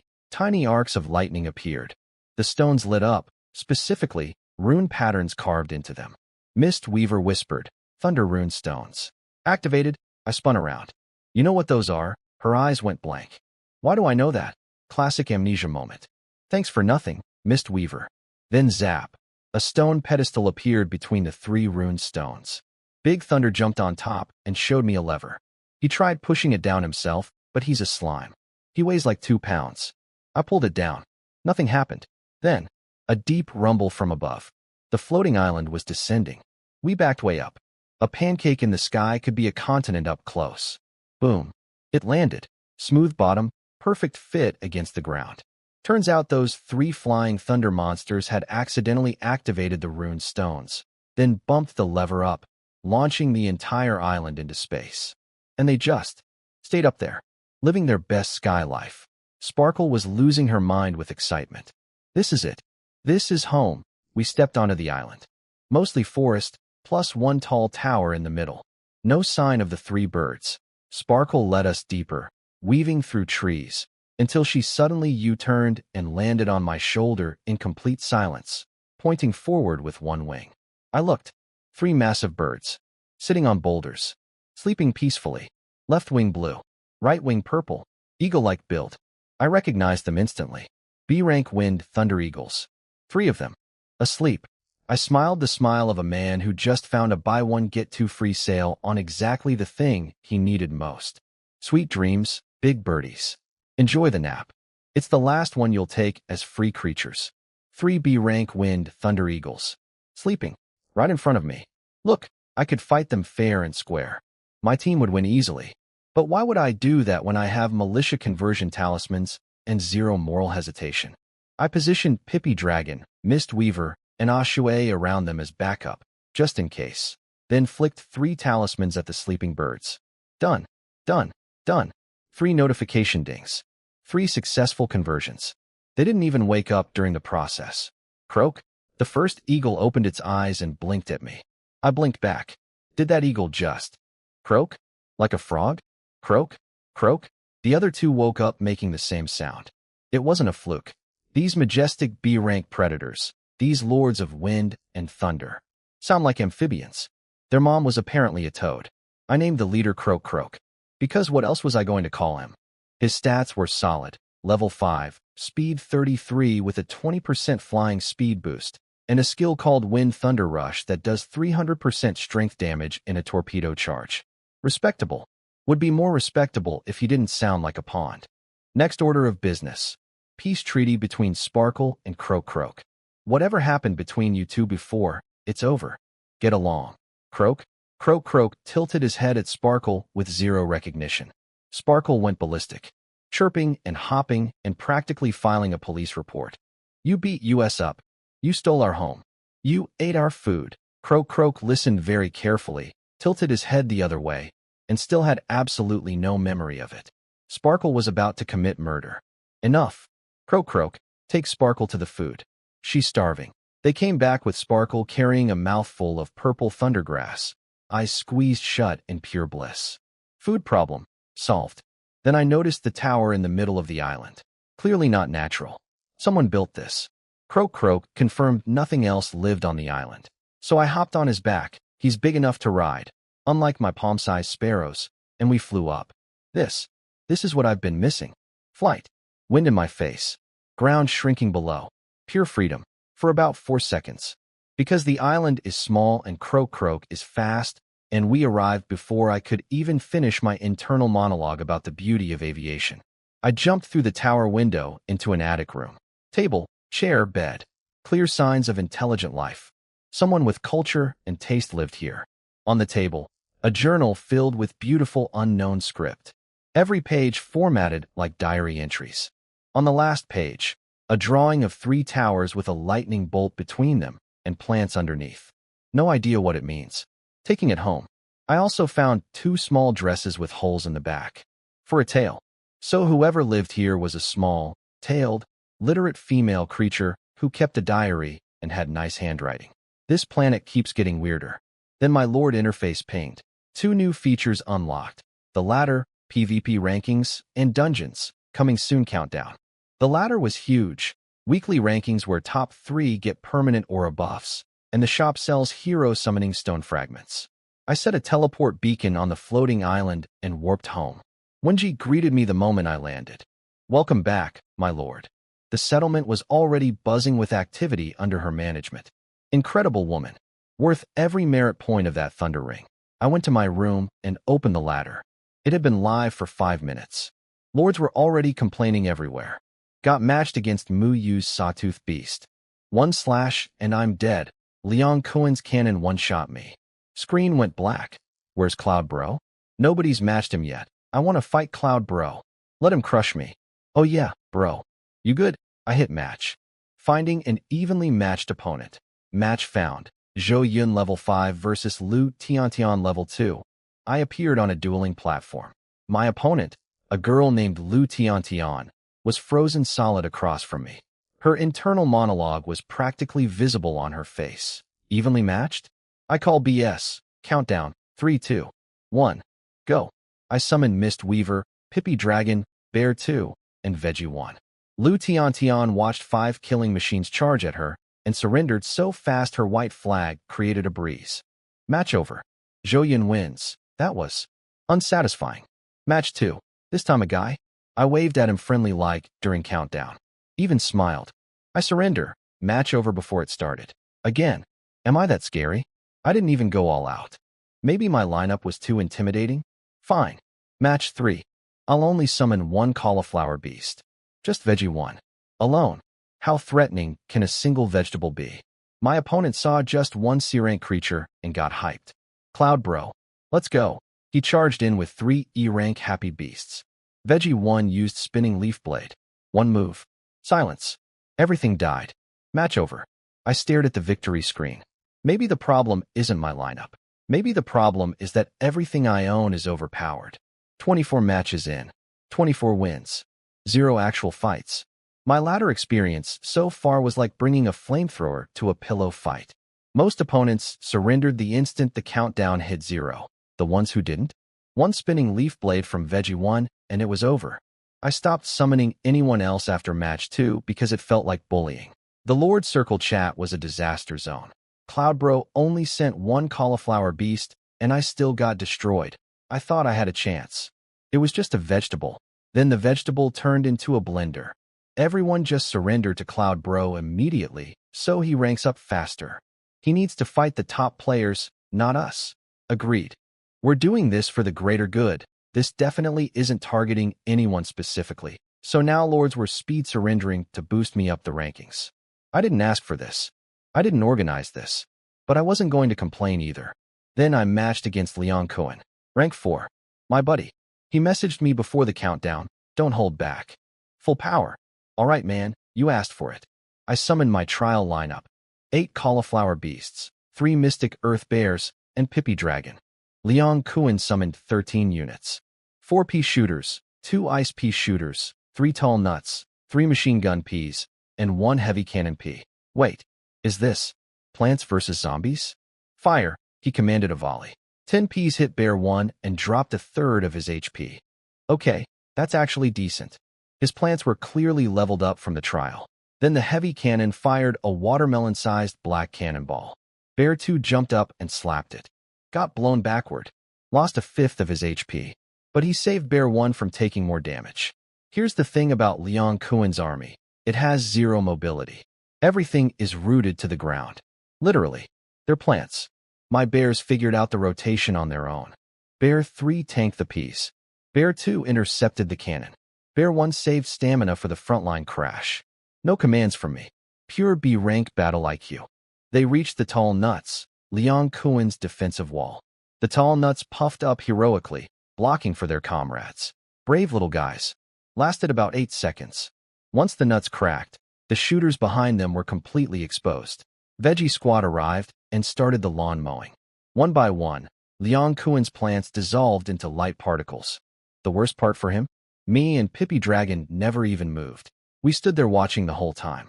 The gap between us keeps getting bigger, he said, voice heavy. Then he did something incredibly stupid and incredibly Leon Cohen. He punched Bear 1 with his bare fist. Bear 1, who does not understand concepts like friendship or dramatic gestures, immediately smacked him with a palm the size of a frying pan. Match over. Rank 3. Next match, Muyu. Rank 2. Countdown ended. She instantly raised her white flag with a wink. Can't beat you bye-bye. She stuck her tongue out and vanished. I didn't even get to see her famous sawtooth beast. Come on. Rank 2. Next match, the current number 1. Hua Xiaowan. Chestnut brown braids. Girl next door energy. Looked about as dangerous as a cup of warm milk. I watched your trial footage, she said calmly. I know I can't win, but I want to try. Respect. I summoned my full trial roster. Pippi Dragon, 3 bears, 8 vegetables. Giving her the courtesy she deserved. Then she did something No1 had done before. She didn't summon a single creature. She just ran straight at me. What? I sent everyone forward. Pippi Dragon charged first. He lowered his head for a full-speed ram, 78 strength behind it, basically a truck. At the last possible millisecond, Hua Xiaowan did a front flip over Pippi Dragon. Clean. Perfect. Like she'd practiced it 1,000 times. Pippi Dragon's momentum carried him past her. He couldn't stop. She was through the first line. But there are still 11 more, she danced. Actually danced through my bears and vegetables. Her feet moved like water. Her body twisted like a butterfly, weaving between claws and leaf blades with millimeters to spare. Every attack missed. She was slower than all of them, but her technique was so refined that raw speed didn't matter. She's a martial artist. A real one. Years of training. If she reached me in a one-on-one, I'd honestly lose. But she couldn't shake them. Too many bodies. Pippi Dragon was already turning around to cut her off. She was trapped in the middle of my formation with nowhere to. She looked directly at me and smiled. Come out, Playboy.0. Now things are getting interesting. 6 Playboy creatures appeared around my team in a ring formation. Pink suits. Child-sized. No faces. Just smooth blank skin where eyes, nose, and mouth should be. Hee hee hee hee. That creepy giggle hit everyone. Pippi Dragon, all 3 bears, all 8 vegetables, instantly drunk. Eyes glazed over, swaying like they just did 12 shots at a bar. Hua Xiaowan slipped through my entire defense like water through a net. I had to admit, this girl was clever. Most lords hide behind their monsters. She did the opposite. SHE was the weapon. The Playboy creatures were just her support, using charm to disable my team while she closed the gap. She was coming straight for me. No monsters between us. But here's the thing she didn't account for.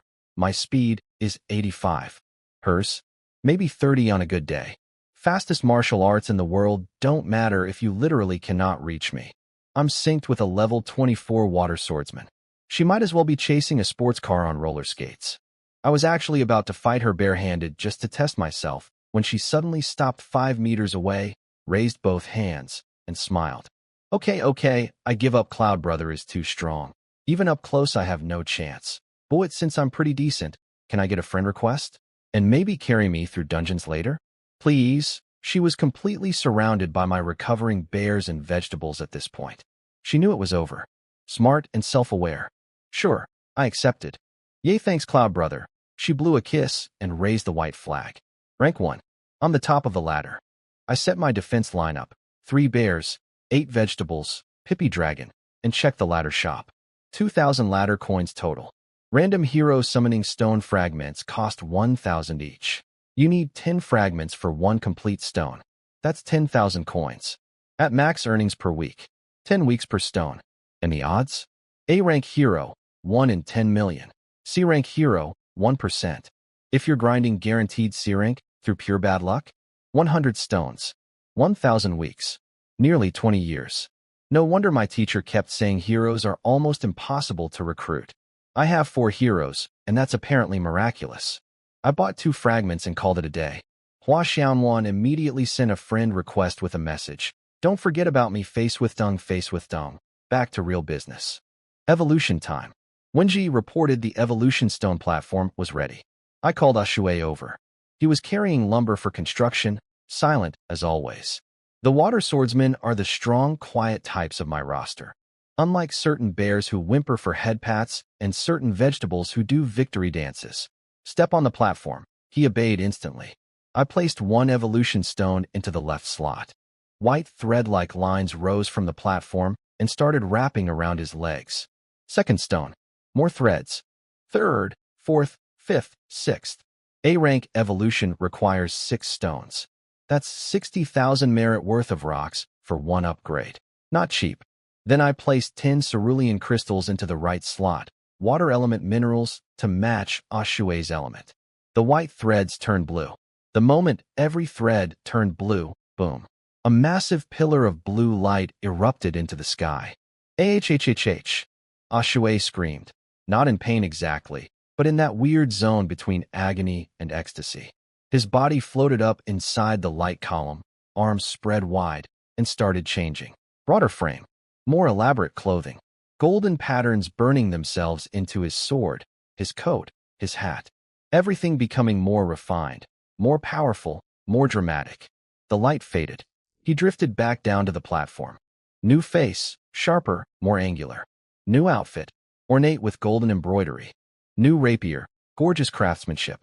Your water swordsman has successfully evolved into Water Sword Master. Water Sword Master. That's the swordsmanship specialization path, focused on blade technique over assassination or defense. Exactly what I wanted. Oh, and because I'm synced to Ashue's stats, whatever upgrade he just got, I got it too. I was about to check his new stat sheet when Mistweaver walked over. She looked at the newly evolved Ashue, then looked at me. He seems strong now, my lord. May I spar with him? Oh. Mistweaver, my mysterious, amnesia-riddled, too cool to talk A-rank hero, just asked permission to fight my freshly evolved A-rank swordsman. The rivalry arc begins. Mistweaver asked to spar with the freshly evolved Ashue, and I could tell, for the first time ever, this emotionless woman was actually excited. Her eyes had a little sparkle. For Mistweaver, that's the equivalent of a normal person doing backflips. Ashue looked at me for permission. His eyes had the same sparkle. 2 ice-cold, silent warriors suddenly wanting to fight each other? This is the crossover episode 1 didn't know I needed. Training ground. Go.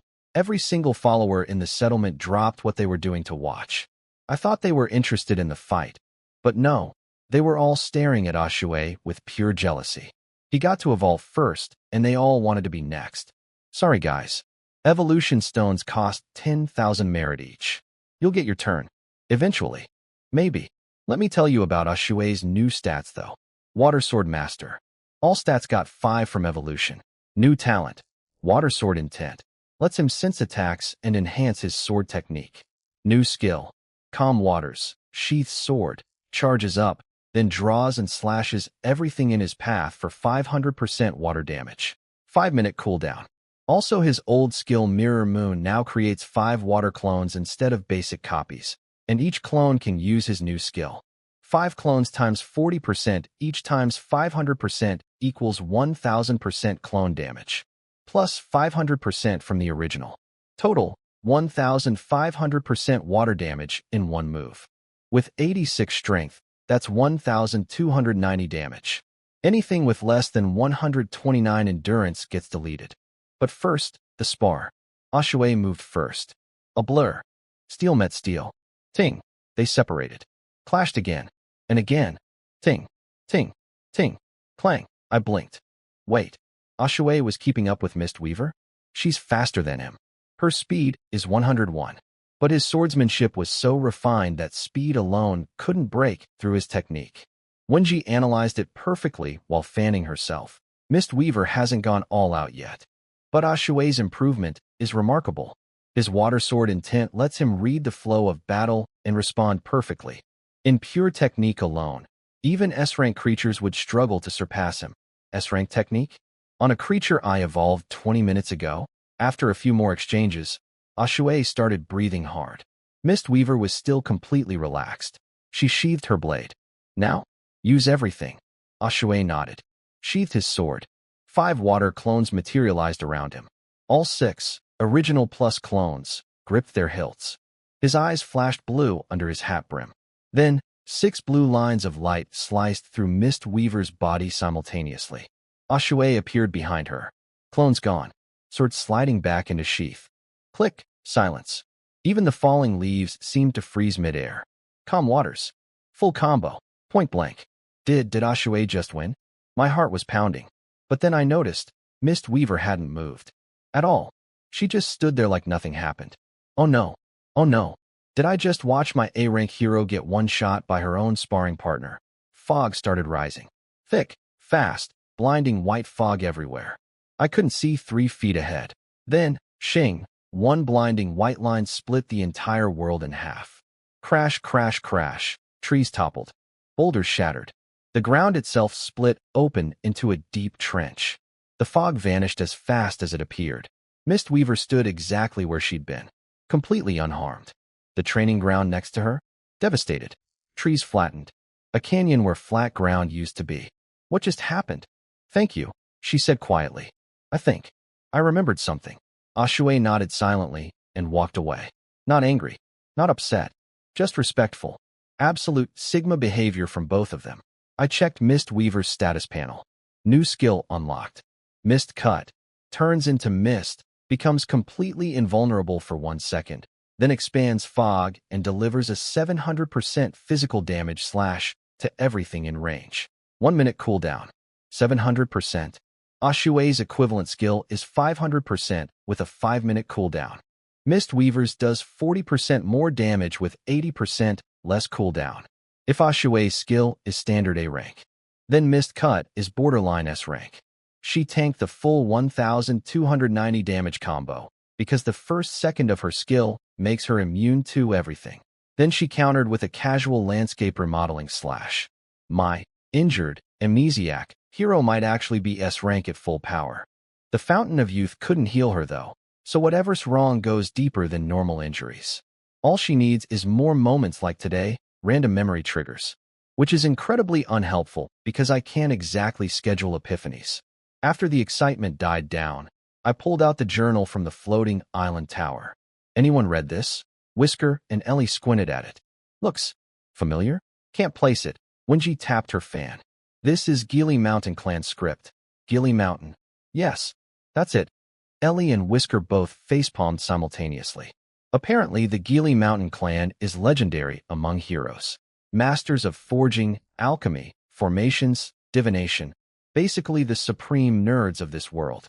Every hero and lord dreams of getting their help, but they're incredibly reclusive and almost impossible to find. Can anyone translate it? Wenji smiled sheepishly. I can identify the script, but that's all I can do.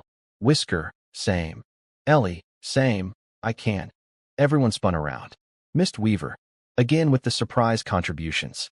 She took the journal and just started reading it out loud, casually, like it was a children's book, fluently translating a script that 3 other heroes couldn't even read. Who are you, Mist Weaver? After she finished, I pieced it together.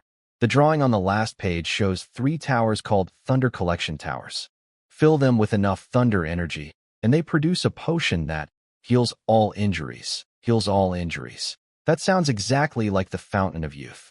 And I happen to have a floating island with thunder rune stones, lightning sparrows that generate electricity, wind thunder eagles that produce thunder energy, and an amnesiac hero with mysterious injuries that regular healing can't fix.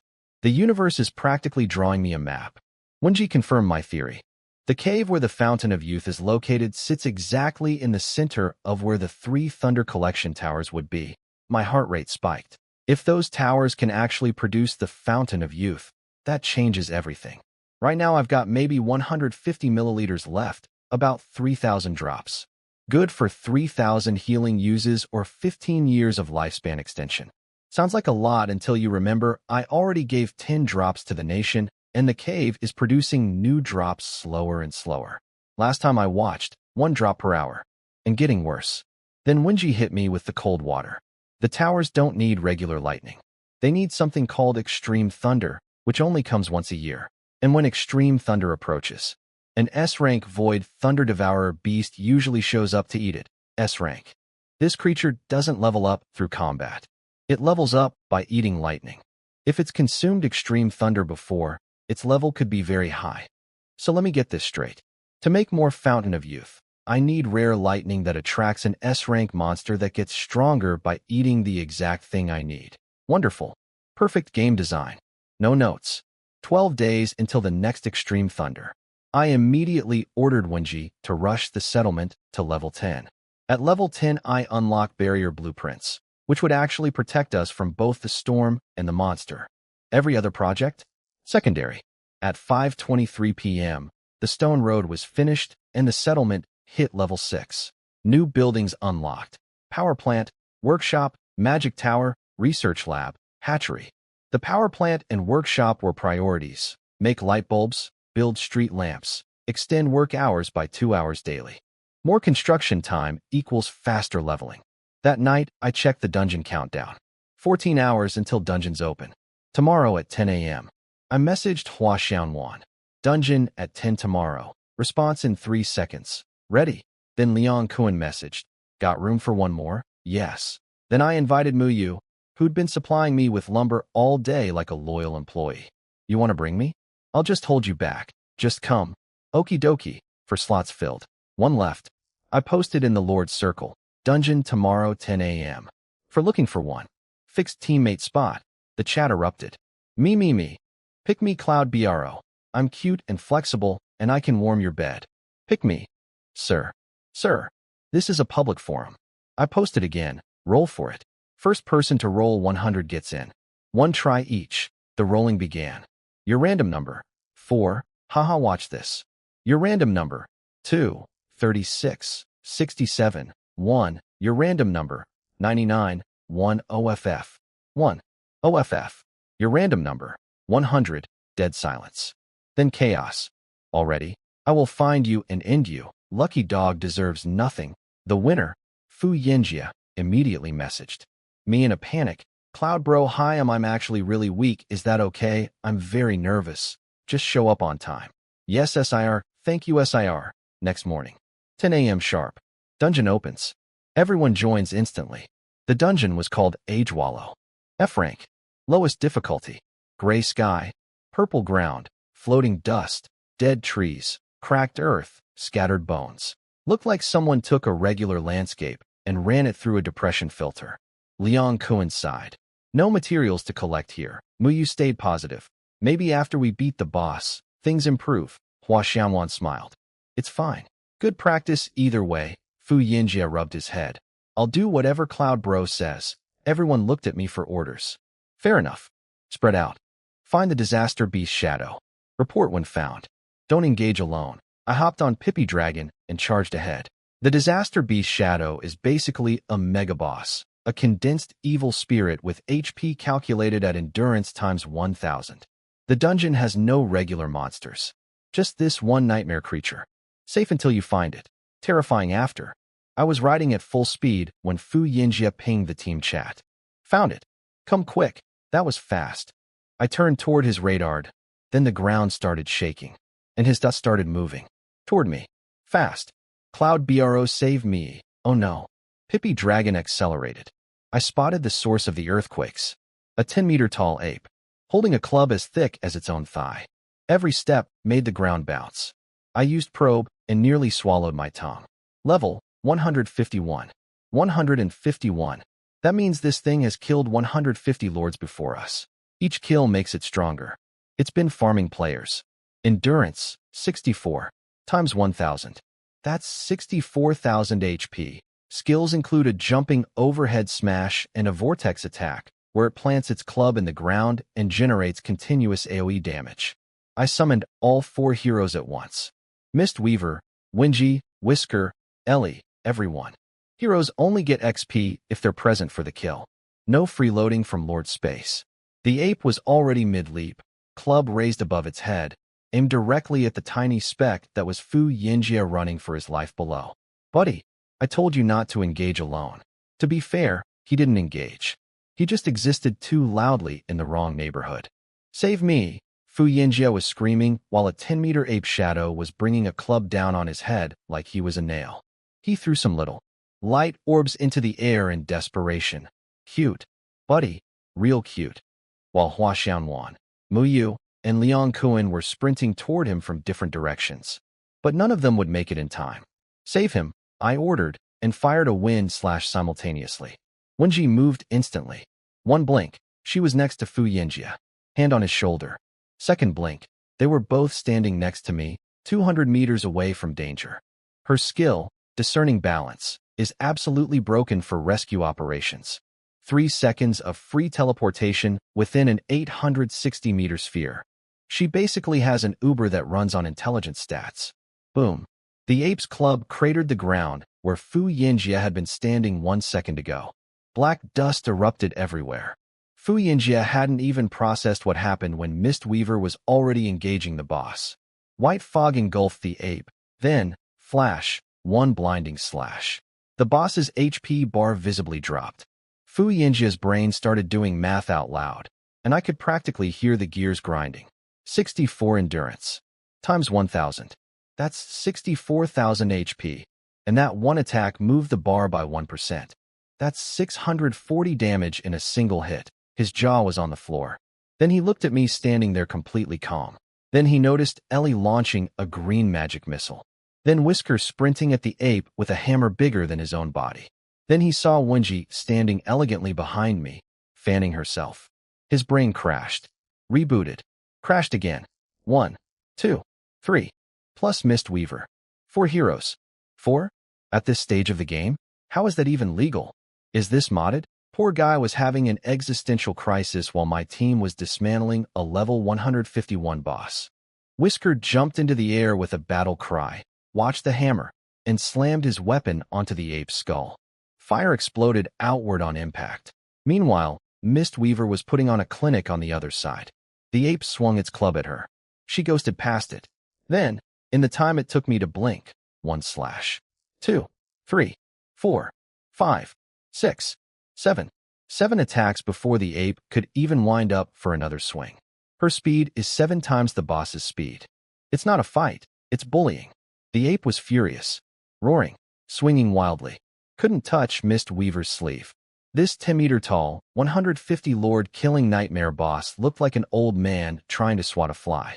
By the time Hua Xianwan, Liang Kuan, and Mu Yu arrived, maybe 2 minutes into the fight, the boss had already lost 10% of its HP. They were stunned. Historically, the best rookie lords in previous years got absolutely destroyed on their first dungeon run. Even the top-ranked veterans entered dungeons expecting to barely survive. Some lords died to the disaster beast shadow, and these things come back stronger with every kill. And here was my team casually shaving off health bars like it was a Tuesday afternoon workout. My 3 teammates summoned their followers and joined the battle trying to help. Keyword, trying. Their attacks hit the ape, and its HP bar didn't even twitch. The three of them stood there watching their followers bounce off the boss like mosquitoes against a truck, while my heroes carved chunks out of it every second. I could see the exact moment their pride left their bodies. I thought we'd at least contribute a little. We're literally just here for the XP split, aren't we? We are being carried so hard right now. Yeah, you are. But that's okay. That's literally why I invited you. More players means more total XP, and since damage determines distribution, I get the lion's share anyway. You guys just stand there, look pretty, and collect your participation trophies. Cloud Bros got this. Even my own heroes were having existential crises during this fight. Whisker was swinging his oversized hammer with everything he had, but his damage was maybe a tenth of Mistweaver's. He's an honest worker. He tries hard. But standing next to Mistweaver is like being a flashlight next to the sun. Ellie had it even worse. She's a healer. Her whole purpose is keeping people alive. But Mistweaver was dodging everything. 101 speed plus 50% evasion talent meant the boss couldn't land a hit if it tried for a year. The only person who occasionally took damage was Whisker getting clipped by area attacks, and even that was barely enough to justify Ellie existing. She was reduced to throwing tiny long-range attacks at a 64,000 HP boss just to feel useful. A healer with nothing to heal. That's not a job, that's a tragedy. When G summed it up, Mistweaver is truly incredible. Ellie nodded sadly. Even the compliment hurt. Then I heard something weird. Go babies. Hit him. Punch. Kick. Get him. Fu Yinjie was dancing around like a cheerleader, screaming encouragement at nothing. I couldn't see anything. Who are you calling babies? He turned bright red. My followers. They're maggot beasts. They're just really small maggot beasts. I squinted at the battlefield. Still nothing. What rank? He got excited that I was interested and started telling me his whole origin story. So, my territory when I awakened? It's a toilet, a toilet, a toilet. I know. I almost quit being a lord entirely. But then your red envelopes saved me. The first one gave me 20 wood. The second one gave me an E-rank maggot beast. And this maggot beast has one special ability. It can convert actual maggots into F-rank maggot beasts. And in my toilet, there are a lot of maggots. I stared at this man. He continued, beaming with pride. The conversion is fast. I knocked down a wall of the toilet to build a follower conversion station. And now I have a maggot army. No food costs. No recruitment problems. As long as I have time, my army grows infinitely. They're weak individually, but they level up. And once they're high enough level, they'll be a real force. He looked me dead in the eyes. Cloud Bro, I have a dream. I want to become the king of maggots. I lost it. Not because the dream was stupid. Honestly, the strategy is kind of genius. Zero overhead costs, infinite scaling, self-sustaining ecosystem. It's the most disgusting business model I've ever heard, and it's brilliant. What got me was, King of Maggots, said with the same energy as Emperor of the Universe. Cloud Bro, could you help me out? My first batch needs time to grow, and I'm really struggling early on. I'll never forget your kindness. This kid went from, save me, to, be my patron, in under 10 minutes. Respect the hustle. Sure, I'll bring you along when I can. His smile nearly split his face in half. Oh, but recall your maggot beast army for now. Why? They're expendable. I have tons. They're splitting the experience. OH. He looked at the boss, which had dropped another 20% HP while we were chatting, and frantically recalled his invisible maggot swarm. Mistweaver continued her one-woman demolition. The level 151, 150 Lord killing, 64,000 HP Disaster Beast Shadow was nothing more than a very durable punching bag. It roared. It swung. It raged. It never touched her once. The others stood there watching their followers bounce off the boss, doing zero visible damage. Liang Kuan's plants shot peas that might as well have been compliments. Mu Yu's sawtooth beast scratched the surface and accomplished nothing. Hua Xiaowan's playboys giggled at it, and the boss didn't even notice. Then, with one final pathetic howl, the Disaster Beast Shadow exploded into black dust. Total time, 12 minutes, 53 seconds. New record. The system announcement was beautiful. Congratulations. Zhou Yun's party has cleared Age Wallow Dungeon. Time, 12:53. Record broken. Because your Lord's Circle holds the fastest clear record, All lords in the circle receive 1 hour dungeon exploration time. You're welcome, everyone. Your Maggot King's patron just speedran the dungeon and gave the whole community a bonus. The moment that dungeon clear announcement went out, every lord in our circle lost their minds. 13 minutes? I haven't even found the boss in 13 minutes. My followers got hit once and almost wiped. Is Cloud Bro even human? Then the bootlickers arrived in force. Our Cloud Bro merely waved his hand, and the beast lay down. You mortals cannot comprehend, bro. There's a limit to brown-nosing. Limit? Cloud Bro's record just gave every lord in our circle an extra hour of dungeon exploration time. That's F-rank resources for free. You want to complain about my licking? Go break a record yourself, and I'll lick you too. Can't argue with that logic honestly. See, here's how dungeons work for most lords. The boss is unkillable, so they just avoid it and spend their 30-minute time limit grabbing resources. That's it. That's the whole strategy. Sneak around the murder ape and pick up rocks. But if someone in your lord's circle holds a top 10 speed record, everyone gets bonus exploration time. And first place gives 1 full extra hour. Their 30 minutes just became 90 minutes. 3 times the resources. Weekly. Forever until someone beats the record. I basically gave my entire circle a 200% raise by doing what I was going to do anyway. Meanwhile, in other lord circles across the globe, veteran lords were panicking. Circle 12, where some legendary Wind God Lord held the previous record. Wind God spent years perfecting his 36-minute, 17-second run. This circle 1176 just did it in 12 minutes? That's not breaking the record. That's humiliating it. They're all rookies in that circle. We need to find whoever did this. Recruit them. Do not make them an enemy. Absolutely. Whatever it takes. This conversation was happening in dozens of circles simultaneously. Everyone wanted to know who the monster in Circle 1176 was. My circle had no idea about any of this. They were too busy celebrating their new resource bonus. Back inside the dungeon, the real reward was happening. Since Mu Yu, Liang Kuan, Hua Xianwan, and Fu Yinjia all smartly recalled their followers before the killing blow, all the boss experience went to my 4 heroes. Split evenly.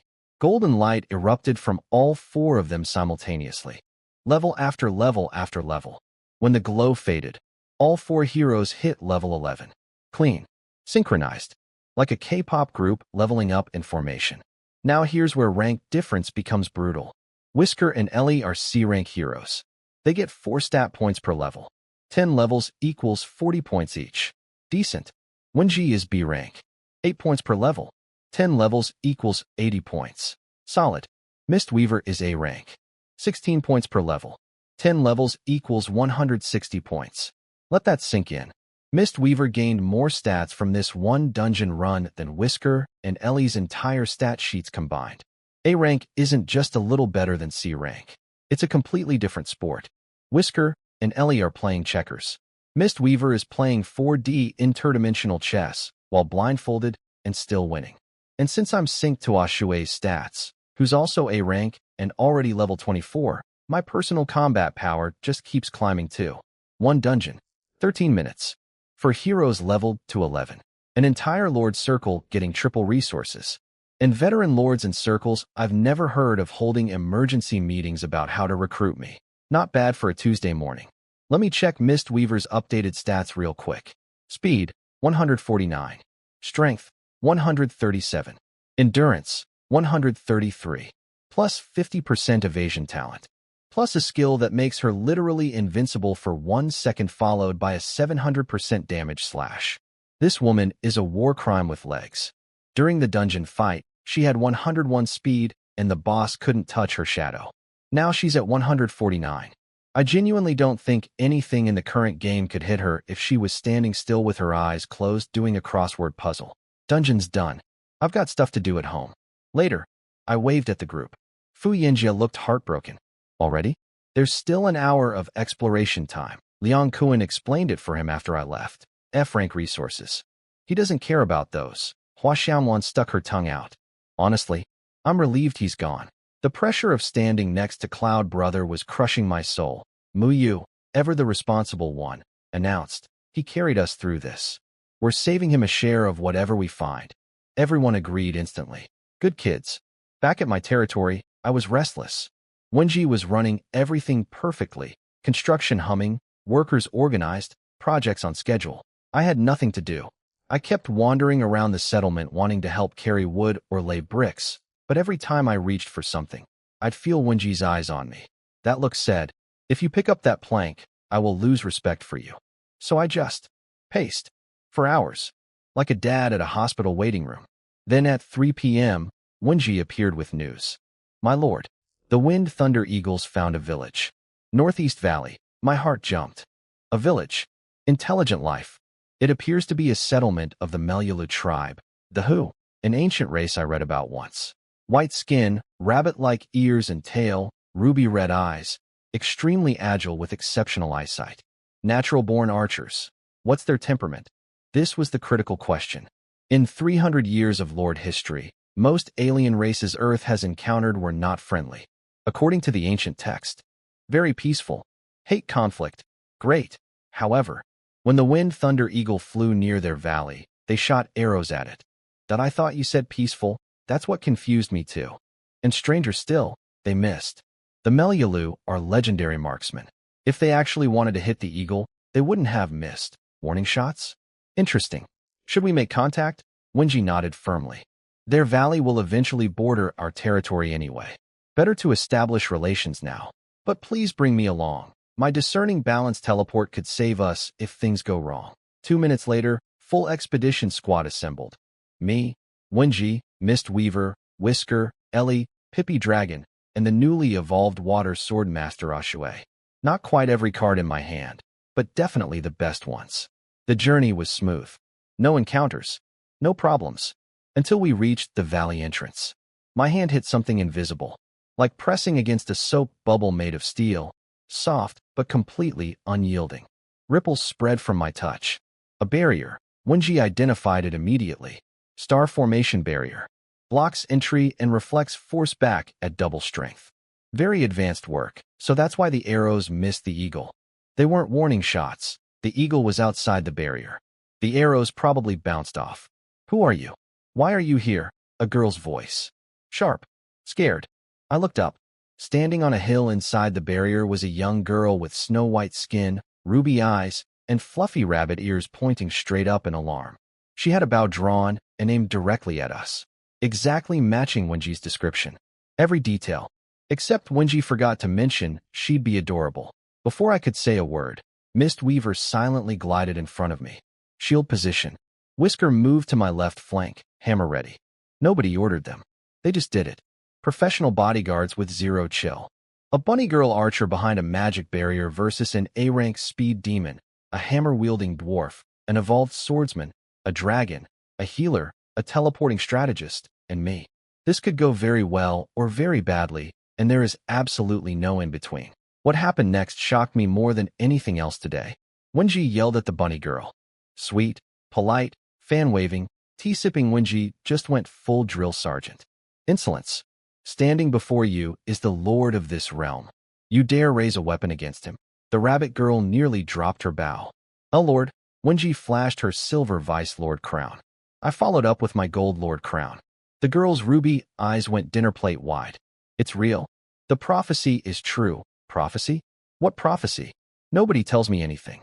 She immediately bowed, so deep her rabbit ears touched the ground. Red Sleeve didn't know? Please forgive me. I tried to walk toward her graciously, and face-planted into the invisible barrier. Again, Wenji didn't even look at me. Just tapped her fan. Open the barrier. Now. Why yes ma'am. Note to self. Never make Wenji angry. She can switch from elegant scholar to terrifying boss lady faster than Mistweaver can draw her sword. Inside the barrier, the landscape was different from what we saw outside, including a huge blackened area to the northwest. Red Sleeve explained sadly. That was our giant radish forest. The Void Thunder Devourer destroyed it 7 years ago. We haven't eaten giant radishes since. Giant radishes. Their favorite food. Apparently these B-rank spirit plants don't just taste amazing. They boost the Meliala tribe's combat power and are essential for reproduction. No radishes equals no babies equals dying race. Then 8 more Melialu warriors appeared, bows drawn. I flashed my crown before anyone could yell this time. All 8 hit the ground, bowing simultaneously. Forgive U.S. Lord. Learning curve? Instant. They led me to their chief's house. The whole tribe gathered around, staring at me with excited, hopeful eyes, like I was Santa Claus arriving at an orphanage. The chief's house was beautiful, flowers and trees literally growing into the furniture. On a bed made of leaves lay their leader, Red Leaf. She could barely move. One look at her face and 2 words came to mind: gentle and kind. Even near death, she was smiling warmly. So the Lord has finally arrived. We've been waiting so long. She explained everything. 10 years ago, their previous chief sacrificed her entire remaining lifespan to perform a prophecy. That prophecy said the Lord, would be their salvation. 12 days from now, extreme thunder comes. With it, the void thunder devourer beast. S rank. Last year, the Melula tribe fought it with everything they had. They lost half their people. Red Leaf nearly died blocking its attack. They barely drove it away. This year it'll come back angrier. Please, Lord, protect us. And in return, my entire tribe pledges loyalty. A system prompt appeared. The Melula tribe wishes to swear allegiance. Accept. Hold on. Let me check the merchandise first. I used probe on Red Leaf. A rank. Level 20. 2 talents. Long shot and precognition. 2 skills. Ruby explosive shot. 1000% single target damage. And Ruby scatter shot. 500% AoE. 10 arrows at once. Double talents. Double skills. Nobody in my roster has that combination. And precognition? She can literally see the future. That's not a talent. That's a cheat code. Sure, her current stats were pathetic from injuries. Strength 5, Speed 1, but that's fixable. I have a certain golden liquid for exactly this situation. Then I checked Red Garment, the guard captain. B rank. Level 12. Same level as Bear 1, but better stats across the board. Also has 2 skills. Her Ruby explosive shot does 500% damage with a 10-second cooldown. That's nuts for a B rank. The full tribe census? 49 members. 4 F rank, for E rank, 10 D rank, 22 C rank, 8 B rank, 1 A rank. 6 different rank tiers in one tribe. My regular monsters are all born at a fixed rank. But Melula babies start weak and rank up by eating giant radishes during childhood. By age 12 they typically reach C rank naturally. The only problem: no radishes for 7 years means the young ones are stuck at low ranks. Accept allegiance. A golden contract book materialized in the air, inscribed itself with glowing text, and flew into my forehead. Done. 49 new followers, including an A-rank chief with future sight and a B-rank archer captain who outstats my bears. Not bad for a walk in the woods. Red Leaf was still explaining her situation with a sad smile. My injuries can't be healed. The Void Thunder's attack was too devastating. I can feel my life force draining away. She stopped mid-sentence. Because I was already holding a small bottle of golden liquid. I uncorked it. Rich, warm life energy flooded the room. Her eyes widened. Is that Fountain of Youth? I dripped 1 drop onto her forehead. Golden light engulfed her body. Red Garment slapped both hands over her mouth. Because Red Leaf, the woman who couldn't move for a year, who was slowly dying in bed, who everyone thought was finished, pushed herself upright and SAT up. Just 1 drop. I love being the guy with the cheat items. Red Leaf sat up in bed. The woman who couldn't move for a year just sat up, like she'd been napping. She swung her legs over the side. Her feet, which were dead gray yesterday according to Red Garment, touched the floor with healthy, pink-white skin. Red Garment's hands flew to her mouth. Then her knees hit the floor. Thank you, Lord. Thank you. I tried to pull her up. Please, you don't need to. Thud. Red Leaf was also on the ground bowing. Lord, your life-saving grace.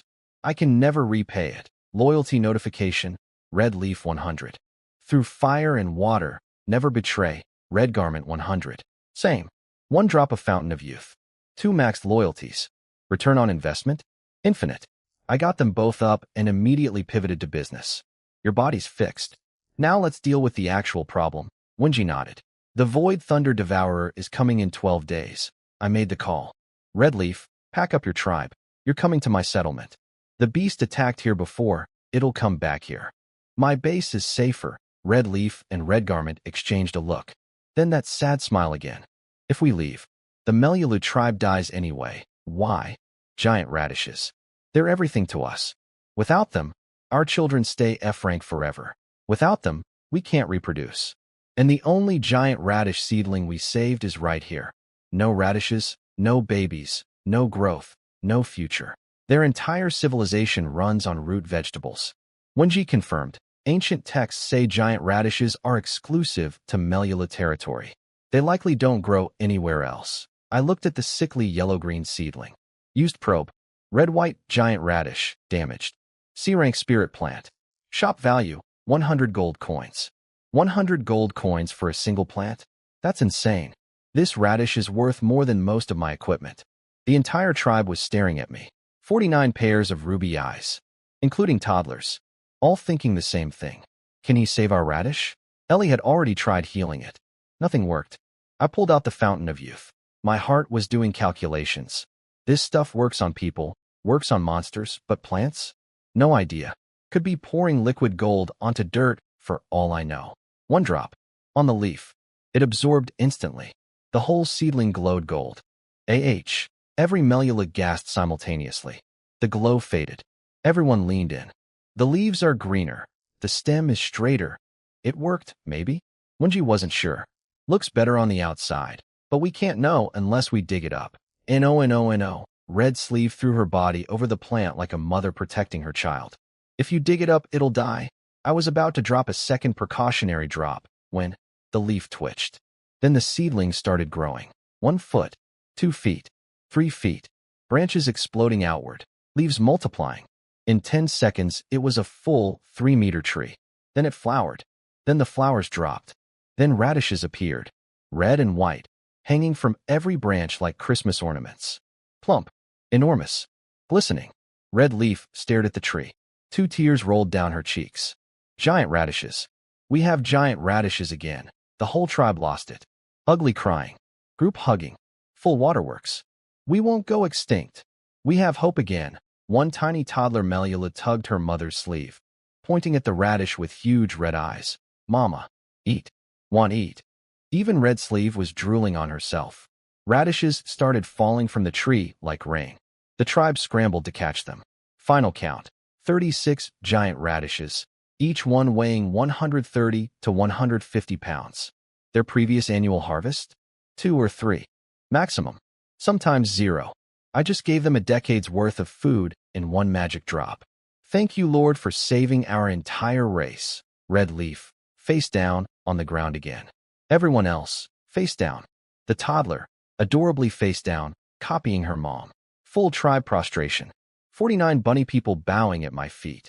Loyalty update. Entire Melula tribe permanently locked at 100. Through fire and water, never betray. Can't argue with results. Then Red Leaf hit me with the real bombshell.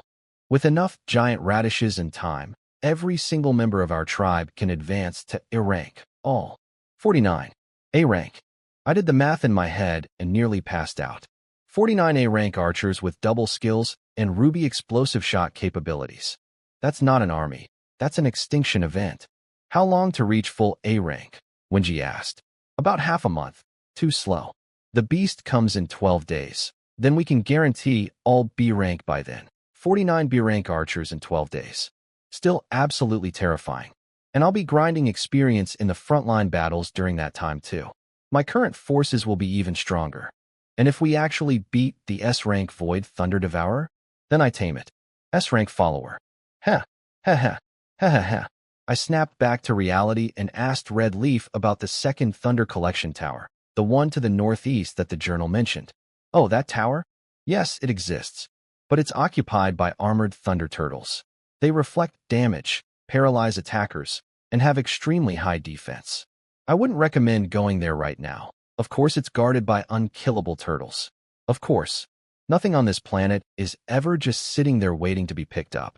Everything comes with a boss fight, a prophecy, or a crying bunny tribe. Usually all 3. High defense. Can't be pulled individually. Reflects damage. Has taunt. I looked at the armored thunder turtles through probe and my mouth started watering. B rank. Level 16. 99 endurance. That's 990 HP per turtle. They absorb 20% of incoming damage and bounce it back as lightning. And their skill? Taunt. forces you to attack them for 3 seconds, during which they heal every time you hit them. These are the ultimate tank units. Everything my roster is missing. I have damage dealers coming out of my ears, but my defensive lineup is basically Pippi Dragon and Pippi Dragon. I need these turtles. Problem, there are 31 of them, all clumped together, and they fight as a group. Whisker grabbed his hammer. Let me at him. Stop. I yanked him back. He doesn't have probe. He doesn't know that if he charges in, 31 turtles will take turns taunting him in an endless loop while he beats himself to death on their shells. It'd be like punching a mirror factory. Everything you throw comes right back. Mistweaver put her hand on her blade. I can try. No. I blocked her too. Here's the math. Mistweaver's mist cut does 959 damage. Turtles have 990 HP. She can't one-shot them. And if she hits all 31 with her area attack, 20% reflected from each one, that's 620% of her own damage coming back. She'd be vaporized. Only 2 types of fighters survive the turtle formation. Someone so strong they one-shot through the healing, or someone so weak the reflected damage is negligible. Everyone in between gets chewed up and spat out. Red Leaf, can we lure one out alone? She shook her head. They're extreme pack animals. Attack one, they all come. Okay, fine. Let's at least test that theory. Shoot one. Red Leaf drew her bow. Ruby arrow. Perfect shot. Chryson, the turtle poked its head out. Looked left. Looked right. Then tucked its head back in and went back to sleep. I'm sorry, what? It got hit by an arrow and went back to sleep? I've never been so disrespected by a reptile in my life. Again, second arrow. Direct hit. Chryson, head out again. This time it spotted Red Leaf. Chryson, it started waddling toward us. Slowly. Very slowly. Like an angry grandma with a walker. I almost laughed, until every other turtle in the valley woke up and started waddling behind it.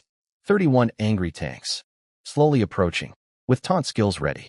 Retreat. We ran. From turtles. I ran from turtles. This is a new low. As we fled, I looked back at the Thunder Collection Tower standing right in the middle of their camp, surrounded by the 3 Thunder Rune Stones I needed. The second tower, crucial for producing Fountain of Youth. And it's being squatted on by unkillable, untrickable, unseparable turtles.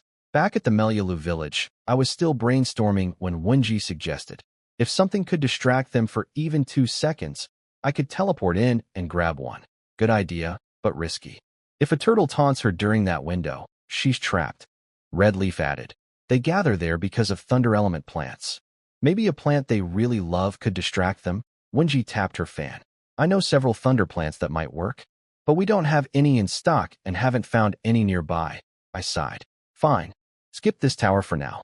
Let's go deal with the south tower first. I set my last teleport beacon at the Melialu village entrance. All 4 beacons used up. Fishery, mine, northwest floating island, and now here. No more until I upgrade the Lord Hall. Which means upgrading all main buildings to level 2 first. Which means I need gold coins, which I don't have enough of. Back at base, Wenji hit me with a priority list that made my head spin. Void Thunder Devourer, 12 days. 3 Thunder Collection Towers. Need all airborne before extreme thunder arrives. Building upgrades. Need gold coins. Evolution stones. Useless without matching elemental minerals. Territory expansion. Need more exploration. Then she paused. There's one more thing I forgot, my lord. More? Gold coins. Most building upgrades require them. We need a sustainable income source. I recommend starting a brewing operation. We have the spirit plants, the brewery building, and the recipes. High-quality alcohol can supply the hero tavern and generate coin revenue. Later we can add jewelry crafting and equipment forging. Start with alcohol. Understood. She left. I sat down. Exhaled. Closed my eyes for 3 seconds of peace. She came back. One more thing. For mobility between outposts, we don't need just teleport beacons. We can build stone roads connecting everything. And regarding construction speed, she clapped her hands. Come in. Shu. Big Fire peeked through the door crack with his round little face, looking around my office like a tourist. He bounced in. Behind him came Big Water, Big Thunder, and then a dirt yellow slime. I stared. A dirt yellow slime? I don't own a dirt yellow slime. Where did that come from? I used probe on the dirt yellow slime and did a double take. Level 20. And it has a skill. Earth element construction. can gather earth elements and shape them into objects. That's impossible. The Monster Encyclopedia specifically states that slimes don't have skills. I've memorized that book front to back. Slimes are skill-less blobs. That's the whole point of being a slime. Wenji saw my confusion and smiled like a teacher about to correct a student. My lord, the encyclopedia is incomplete. Slimes can learn skills, but only after reaching level 20, and even then the probability is extremely low. As they level higher, the chance improves slightly, so the encyclopedia is wrong. Nobody on Earth ever bothered leveling a slime high enough to find out, because, let's be honest, who would waste resources on the weakest creature in existence? This little dirt blob at level 20 still has worse stats than an average adult human. But its ability? Oh my. Show him, Wenji said gently. The shy little slime closed its eyes, trembling. Earth-colored particles started gathering in front of it. Fast. Really fast. A pebble formed, then grew to a stone. Then a basketball-sized rock materialized out of thin air. My jaw dropped. If it could launch that thing, it would basically be casting earth magic. A slime casting magic. It couldn't launch it, though. It was shaking at its limit, just holding the ball together. Now flatten it. Stone slab, Wenji commanded. Shoo. The slime strained, and, pop. The basketball became a perfectly flat stone slab. Stone pillar. Pop. The slab became a fist-thick pillar. Then it collapsed from exhaustion, gasping tiny slime breaths. Do you understand what this means? This slime can create construction materials from nothing. Stone roads, stone walls, stone furniture, stone buildings. Whatever shape you need, this little blob can make it. It's a one-creature 3D printer that runs on dirt. Would you like to join me? I asked it. The slime couldn't believe its tiny ears. It looked up at me, then started nodding frantically. Shoo. Shoo, shoo, shoo. Big fire, big water, and big thunder bounced around celebrating like they'd just gotten their friend hired. I named it Big Dirt. Welcome to the team. If only there were more of them, I said wistfully. Wenji gave me that knowing smile again. My lord, you don't think Big Dirt survived alone out there, do you? Slimes are pack creatures. You mean, there's a whole group of them. We can go collect them tomorrow morning. I almost sprinted out the door before she reminded me it was already dark. That night, the Lord Circle chat was in chaos. Someone had tagged Fu Yanjia and forced him to reveal what he'd collected during his extra exploration time in my dungeon clear. Fu Yanjia, it's really not that much. Just 62 F-rank wood, 3 E-rank wood, 32 F-rank spirit plants, 41 F-rank minerals, 6 E-rank minerals, and 1 C-rank mineral. The chat detonated. Are you human? That's more than my entire accumulated resources. Is there no justice in this world? Your territory is a toilet. What do you even need resources for? Then people started trying to buy his team spot. Sell me your slot. I'll pay real money. Name your price. Credit transfer when we're back on Earth. Fu Yanjia. But I don't want to leave. I got lucky once in my entire life. Only an idiot would quit Cloud Bros team. Good night. Hee hee. Don't you dare log OFF. He said he. He actually said he. I'm going to scream. Beautiful. The Maggot King is learning. Next morning, I checked my follower roster. Mystic Earth Bears times 3, Cauliflower Beasts times 8, Fire Slimes times 16, Gold Eating Mice times 43, Water Sword Master times 1, Water Swordsman times 2, Crimson Flame Dragon times 1, Water Slimes times 16, Thunder Slimes times 7, Lightning Sparrows times 17, Wind Thunder Eagles times 3, Meliula Tribe times 49, Earth Slime times 1. Decent growth overnight, but I was really hoping for more bears and swordsmen. The follower conversion station's range needs upgrading. I stepped outside. Wenji and Big Dirt were already waiting. Good morning, my lord. Breakfast is ready whenever. Skip breakfast. Let's go? The thought of having a whole army of tiny construction workers is making my stomach forget it's empty. Today we recruit the Earth Slime Corps. My territory is about to enter the Industrial Revolution, powered entirely by sentient dirt balls. I only brought Wenji and Big Dirt this time. My stats are synced with a level 24 A-rank swordsman, and Wenji can teleport us out of any danger. Leaving the heroes behind means more workers at base. Efficiency. Big Dirt led us through a forest, over one hill, up a second hill, and stopped at a vine-covered hole in the mountainside. He squeezed his round body through like a basketball through a garden hose. I cut the vines, and we followed into pitch darkness. Flashlight out. We walked deeper until a warm yellow glow appeared ahead. Around the corner, a glowing rectangular stone, bright enough to light up the cavern from 100 meters away. No mineral I've ever seen does that, not even A rank ones. But wait, next to the glowing stone, 2 bookshelves, a cabinet, a desk, a chair, all made from some black wood, which is why I didn't spot them immediately. So, the glowing stone is a bed, another high intelligence being lived here. This planet keeps revealing layers like the world's most terrifying onion. Shoo, shoo. Big Dirt bounced deeper into the cave and called out. Then the walls came alive. Earth slimes started oozing out of every crack, every crevice, every surface. Dozens of them. They swarmed toward Big Dirt like a family reunion, bouncing and chirping with joy. Big Dirt started explaining our situation with wild gestures and sound effects. When he finished, all the slimes turned to look at me with cautiously hopeful eyes. They're even shyer than the other slimes, Wenji observed, amused.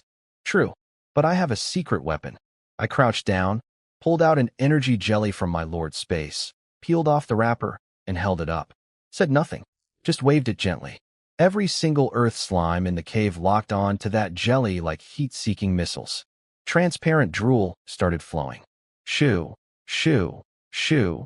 They began drifting toward me involuntarily, like zombies drawn to brains, except cuter and slimier. One couldn't take it anymore. It launched itself at the jelly and swallowed it whole. Second jelly out. Another slime pounced. Then a third. A fourth. Within minutes, I had earth slimes on my knees, my shoulders, my arms, and several trying to burrow into my chest for face-to-face cuddling. Energy jellies are dirt cheap on Earth, and each one counts as a level-up meal for slimes. I brought stacks. Why waste expensive conversion talismans when sugar works better? Then Wenji said something that made me pause. Their body size suggests they're quite high level. I fired off probe on a few. Level 22. Level 24.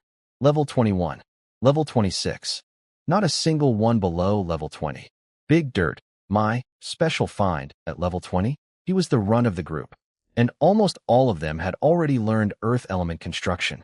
No grinding needed. No hoping for skill awakening. They came pre-loaded. A ready-made construction army. But the obvious question, how did the weakest creatures in existence reach level 20? In the wild? Where everything can eat them? Wenji and I looked at each other and asked the exact same question simultaneously. How did they level up? Big Dirt tilted his head, thought about it, then bounced over to the glowing stone bed and pointed at it. I used probe on the bed. Name, Mother Earth Stone Essence. Rank, SS. Effect, long-term contact provides continuous experience and significantly increases enlightenment probability. Shop value, 1,000 gold per 10 grams. SS rank. This stone gives you free experience just by touching it, and it makes you more likely to learn new skills. That's how the slimes leveled up. They've been sleeping on a giant SS rank XP battery this whole time, just napping their way to level 26. When I told Wenji, even SHE was stunned, and this woman has literally read every book in existence. 2 effects in 1 stone. Either alone would be extraordinary. Both together? If word got out, empires would go to war over this. Then she casually dropped the real bomb. The enlightenment boost is especially valuable. It can help heroes at the brink of advancement break through to the next rank. I froze. Wait, heroes can advance in rank? I thought rank was fixed. Wenji laughed behind her fan. Of course not. Heroes earn their rank through comprehension and growth. With enough accumulation and a moment of epiphany, they can advance further. That's actually why I left home. I want to break through from B rank to A, maybe even S. Everything I learned on Earth was wrong. The academic world has been debating whether hero advancement is possible, with zero proof. And here's Wenji casually confirming it like I asked if water is wet. The Mother Earth Stone is the catalyst for that final breakthrough. The hero does all the grinding, walking their path, accumulating understanding. But at the very end, when epiphany is needed, this stone dramatically increases the chance of that lightning bolt moment. I was already planning which heroes to rotate sleeping shifts on this rock when the cave wall suddenly lit up. Golden text materialized. And even though I couldn't read the script, The meaning flowed directly into my brain. If you've reached this place, you have the basic qualifications to become a hero. If you're interested, head east and find me. The text flashed 5 times. Then a jade pendant floated out of the wall, wrapped in golden light, and drifted to my hands. Name: Hero Trial Token. Rank: SSS. Effect: immune to all pressure/aura from beings SSS rank and below. Proof of entry for the Hero Trial. Shop value: none. SSS. Rank: SSS. The highest rank I've ever seen on anything. Some unimaginably powerful being, left this here specifically for whoever found this cave. And they're inviting me to take a hero trial. Me, a lord, becoming a hero. Is that even possible? I looked at the jade pendant in my hand, then at Wenji, whose eyes were wider than I'd ever seen them, then east. Whatever's waiting out there. It just got very interesting. SSS rank. SSS. I was holding something rated higher than my Fountain of Youth. The Hero Trial Token's effect seemed underwhelming at first. Immune to pressure from SSS rank beings and below. Cool, I guess. But the real value was clearly its function as an entry ticket to some mystery trial left by an impossibly powerful being. Wenji's face went completely serious, which never happens. This token is extraordinary. You're a hero.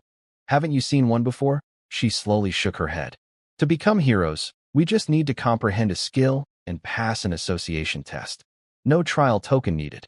Whatever hero this refers to is something entirely different. Something native to this world. That clicked. The SS rank sword, flowing cloud, from the fire dragon's egg also mentions hero in its description. My heroes couldn't activate it. Same word, completely different meaning. Whatever heroes exist on this planet, they start at SS rank minimum. The trial token alone is SSS. Wenji advised caution. You have the qualification now, but attempting this trial at your current strength would be unwise. She's right. I'm greedy, not stupid. I stored the token and the sword in my lord's space, took some deep breaths, and refocused. Back to the earth slimes. After bribing them with energy jellies until they were literally crawling all over me, on my shoulders, in my lap, nuzzling my face. Every single one agreed to come home with me. I probed them all. Level 22, Level 24, Level 26. Not one below level 20. Big Dirt was the weakest of the group, and almost all of them already knew earth element construction. A pre-leveled, pre-skilled army of tiny construction workers. For the cost of some cheap jelly. Oh, and the Mother Earth stone essence bed? I took that too. And the bookshelves. And the desk. And the chair. If some ancient powerful being left their furniture behind, that's a donation now. Thank you for your service. Back at base, I'd barely finished settling in the slimes when Ellie showed up with news. Lord, I've been experimenting with brewing recipes, but the fermentation takes too long. Could I get a budget to accelerate the process? I need 10,000 gold coins. Done. I said it instantly. Then my brain caught up. 10,000 gold. That's roughly 100 million credits in Earth money for experimental brewing. But I meant what I said. First industry, first product, gotta support it properly. I sold some A-rank crimson crystals and other spare materials to hit 10,000 gold, then gave Wenji spending authority. Easy. At 4:30 p.m., Ellie called me to the brewery. Hundreds of wooden barrels lined the room. Some smelled heavenly. Others smelled like someone liquefied a gym sock and fermented it in a dumpster. Most experiments failed, Ellie said casually as I gagged past barrel 47. She led me to a small table with 2 bowls. One reddish-brown liquid, one pale green. These are my only 2 successes from the entire 10,000 gold budget. 2 results from 100 million credits. I felt my wallet physically weep, but I kept my composure. She's learning. First attempts are always expensive. Deep breaths. I picked up the red-brown one. Small sip. Sweet. Smooth. Subtle at first. Then boom. Flavor exploded across my entire body like a depth charge. The sweetness wasn't cloying. It was perfect. And the alcohol kick? Concentrated in my core like a punch from the inside. Good wine. Then I felt something surge. Check my stats. Strength. 5 for 30 minutes. A buff drink. Wine that makes you stronger. This doesn't exist anywhere on Earth. 10,000 gold. Worth it. Worth every coin. Could you name it, my lord? Ellie asked eagerly. I froze. I am terrible at naming things. My track record includes big fire, big water, big thunder, big dirt, sparkle, and croak. I am not a creative man. I looked desperately at Wenji. She smiled. As the first product of our territory, the Lord really should name it personally. Thanks for nothing, Wenji. I gritted my teeth. It's sweet but fierce. Like a warrior woman. Gentle yet powerful. I'll call it Heroine. Wenji tapped her fan approvingly. Beautiful name. Even I want to try it now. Relief. Sweet, sweet relief. I think I lost half my brain cells on that one. Then I tried the green one. No alcohol smell at all. Just flowers and herbs. I took a sip and oh, it was like drinking a spring meadow. Honey with the perfect hint of mint. Every sip felt like standing in a field of wildflowers with a warm breeze on your face. The warmth spread through my body like a gentle hug, soothing everything it touched. I was going to pace myself. I looked down. The bowl was empty. I drained it without realizing. This one is called Spring Breeze. The name came out instantly. No struggle. No brain damage. It named itself. I probed both. Heroine, C-rank wine.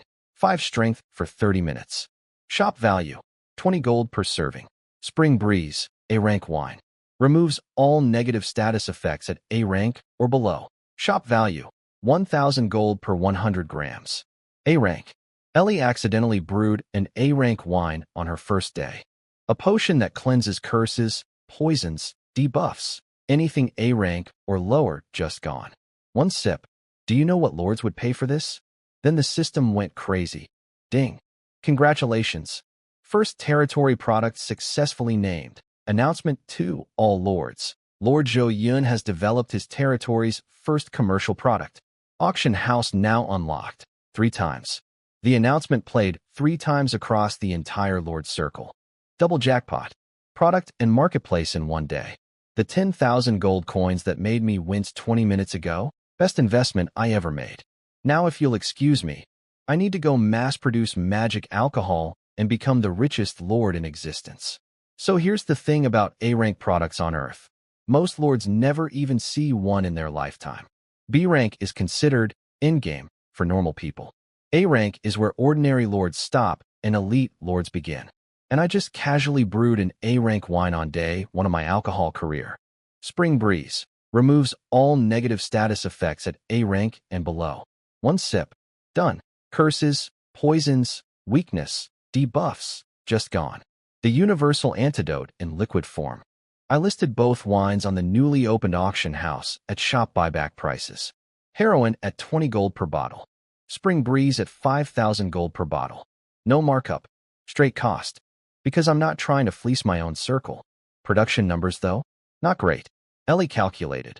Without gold acceleration, 1 month produces 10 bottles of Spring Breeze and 200 bottles of heroine. Wenji ran the optimized numbers. With 10,000 gold invested monthly, we could push to 30 Spring Breeze and 1,000 heroine. Not ideal, but enough to supply the Hero Tavern and have leftovers for sale. Good enough for now. The Lord Circle chat went nuclear the moment my listings appeared. A-rank wine. Is this real? 5,000 gold per bottle. That's 50 million credits. He's selling at shop buyback price. He's not even trying to profit off us. How is heroine already sold out? I literally just refreshed. Some mystery buyers snatched the heroine before anyone could blink.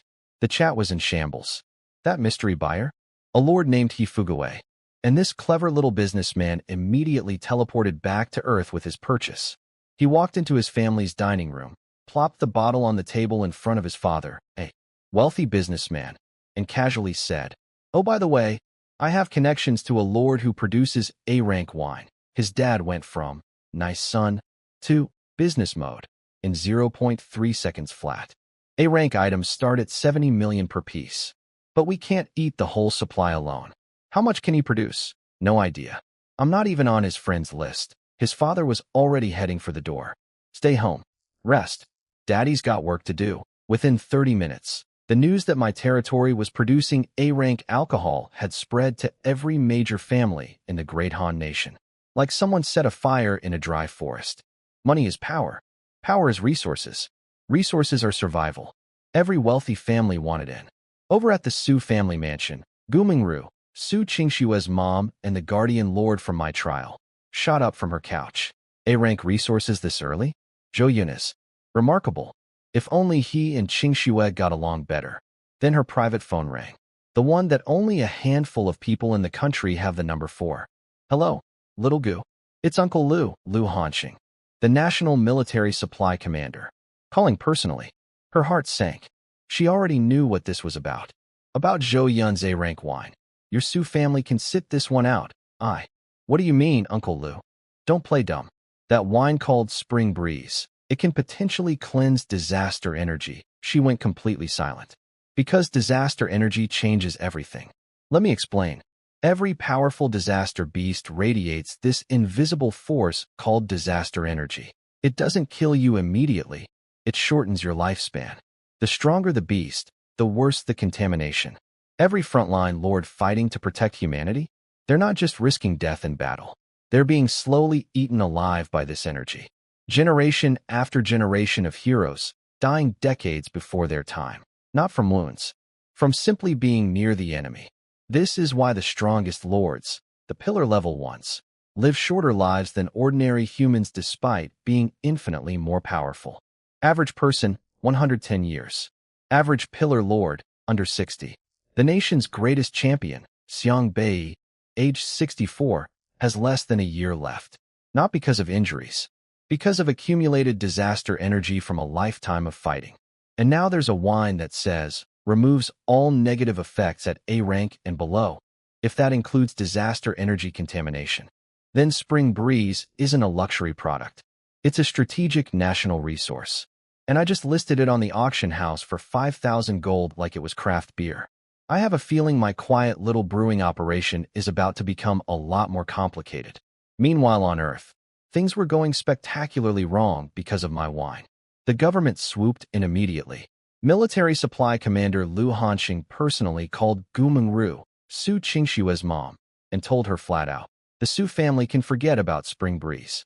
This wine might be able to cleanse disaster energy. Back off. She backed off instantly. Because disaster energy is the existential crisis of this world. Every frontline lord slowly dying from invisible poison gas that shaves decades off their lifespan. If my wine can fix that, it's not a commercial product anymore. It's a matter of national survival. Every wealthy family in the great Han nation simultaneously raised their hands and said, we won't compete. Whatever the government wants, not out of kindness, out of terror. If anyone tried to monopolize a potential cure for disaster energy contamination, they become the most hated entity on the planet within hours. Then some genius leaked the news online. The government's information control team caught 99.9999% of the spread. But that 0.00001%? One post, one single message slipped through. It reached South Korea first. Korea lost IT and posted a video on YouTube titled, Great Han Nation has wine that removes disaster energy. It hit the front page instantly. And then the entire world found out. Our pillar lords can be saved. I'm going to the Great Han Nation. Right now, every world leader started rage calling the Great Han Diplomatic Corps. Why didn't you tell US? We have an alliance. Your lords' lives matter, but OURS don't. The Foreign Affairs Department melted down. The Military Supply Department melted down. The Cybersecurity Department melted down so hard they melted down twice.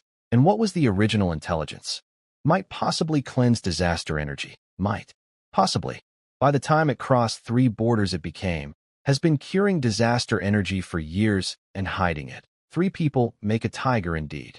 I knew nothing about any of this. I was sitting in my lord's hall thinking about slimes.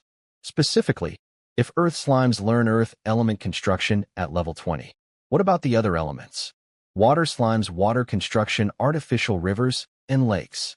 Ice slimes, ice construction, refrigeration, cold drinks, ice sculptures. Fire slimes, fire construction, blacksmith furnaces. Thunder slimes, thunder construction, electricity generation. I was practically vibrating with excitement. Slimes are the most underrated creatures in existence, and I will die on this hill. I called in Big Fire, Big Water, Big Thunder, and Big Ice. Gave them one mission, level up. Unlimited energy jellies. Exclusive access to the Mother Earth Stone Essence bed. Go eat, sleep, and absorb XP until you learn your element construction skills. All four bounced so high they nearly hit the ceiling. They'd been feeling useless. Everyone else had jobs, was getting trained, was leveling up.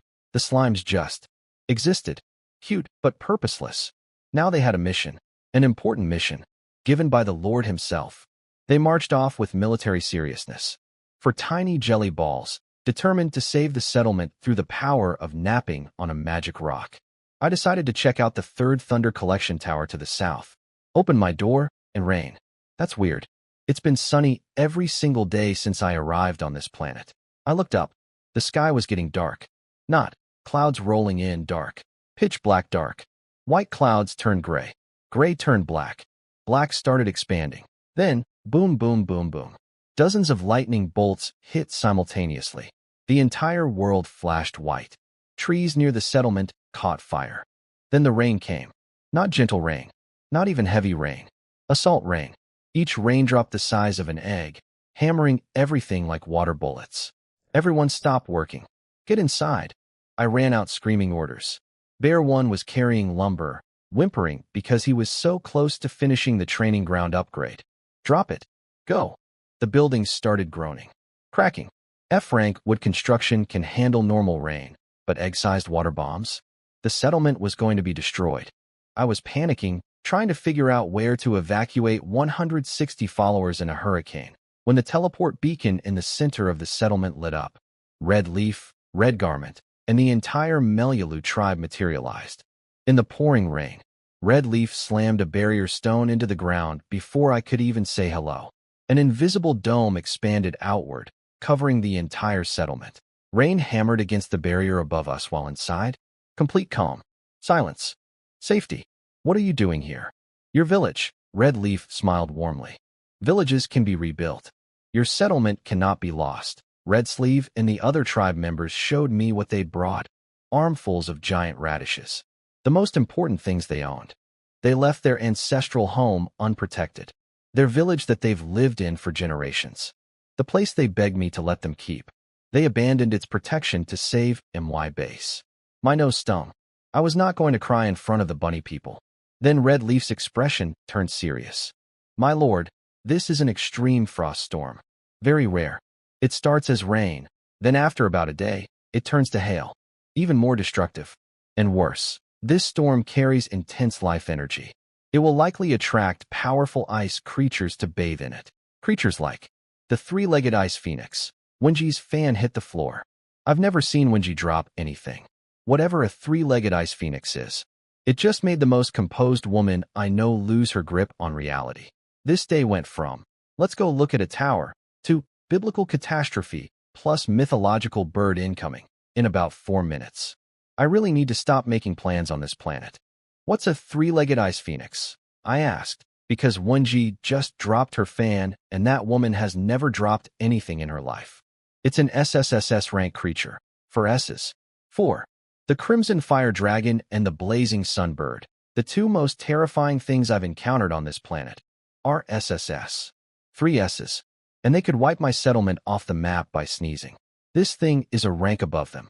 I was mentally writing my last will and testament when Red Leaf casually said, "Oh, we've met it 3 times in the past 10 years. It never hurt us. What? It just came into our village, ate all the food off someone's table, and left? Yes. As long as we cook it meals, it controls its ice aura and doesn't freeze us to death. It's actually quite polite about the whole thing. So the SSSS rank apocalypse bird is a foodie. It endures an entire catastrophic ice storm just to get home-cooked Melialu cuisine. What does it eat? Red Sleeve patted her armful of giant radishes. These. Last time we didn't have enough, and it seemed hungry. This time we can make it a feast. I cannot believe my survival strategy against a god-tier entity is catering. The storm raged on. Raindrops grew to basketball size. Temperature plunged to -14 Celsius. The barrier held, but it couldn't stop the cold from seeping through. Big Fire stepped up immediately. He organized all the fire slimes into a distributed heating network, spreading out across the settlement and generating fire elements. Tiny orange glows appeared everywhere like living space heaters. Bears, mice, and vegetables all huddled around the warmth. Whisker fired up the blacksmith forge so high it heated half the settlement. Redleaf offered to make giant radish soup, their traditional storm survival food. Ellie volunteered to help. Everyone working together. Warm feelings in freezing weather. Nice. Then a gust of wind hit me, and I nearly turned into a popsicle. Okay, I also need something hot. I speed-walked to the kitchen. I'd brought Earth groceries, pork belly, beef, tomatoes, potatoes, peppers. I'd planned to experiment with feeding different foods to monsters. But with the storm stopping all work, why not just cook for everyone? I'm not a professional chef, but growing up as the oldest child in a struggling family, you learn to cook. I started with sour and spicy shredded potatoes. 3 minutes. Done. Try it. Wenji took one bite. Her eyes closed in bliss. Crispy yet tender, perfectly balanced sour and spice. Exquisite. Mist Weaver ate a chopstick full. Swallowed. Said 2 words. Delicious. More. The most words she said in a non-combat situation all week. Then Red Sleeve appeared out of nowhere, tiny rabbit nose twitching. What is that? It smells amazing. 1 bite. Her eyes went wide. She stuck her tongue out and started fanning it. So spicy. But I want more. Red Garment marched over to drag her daughter back to work. Got within smelling range. Red Sleeve shoved a bite into her mouth before she could object. Same reaction. Why is it spicy? Why do I want more? I used 1 tiny chili pepper. 1. Wenji and Mist Weaver didn't even notice it.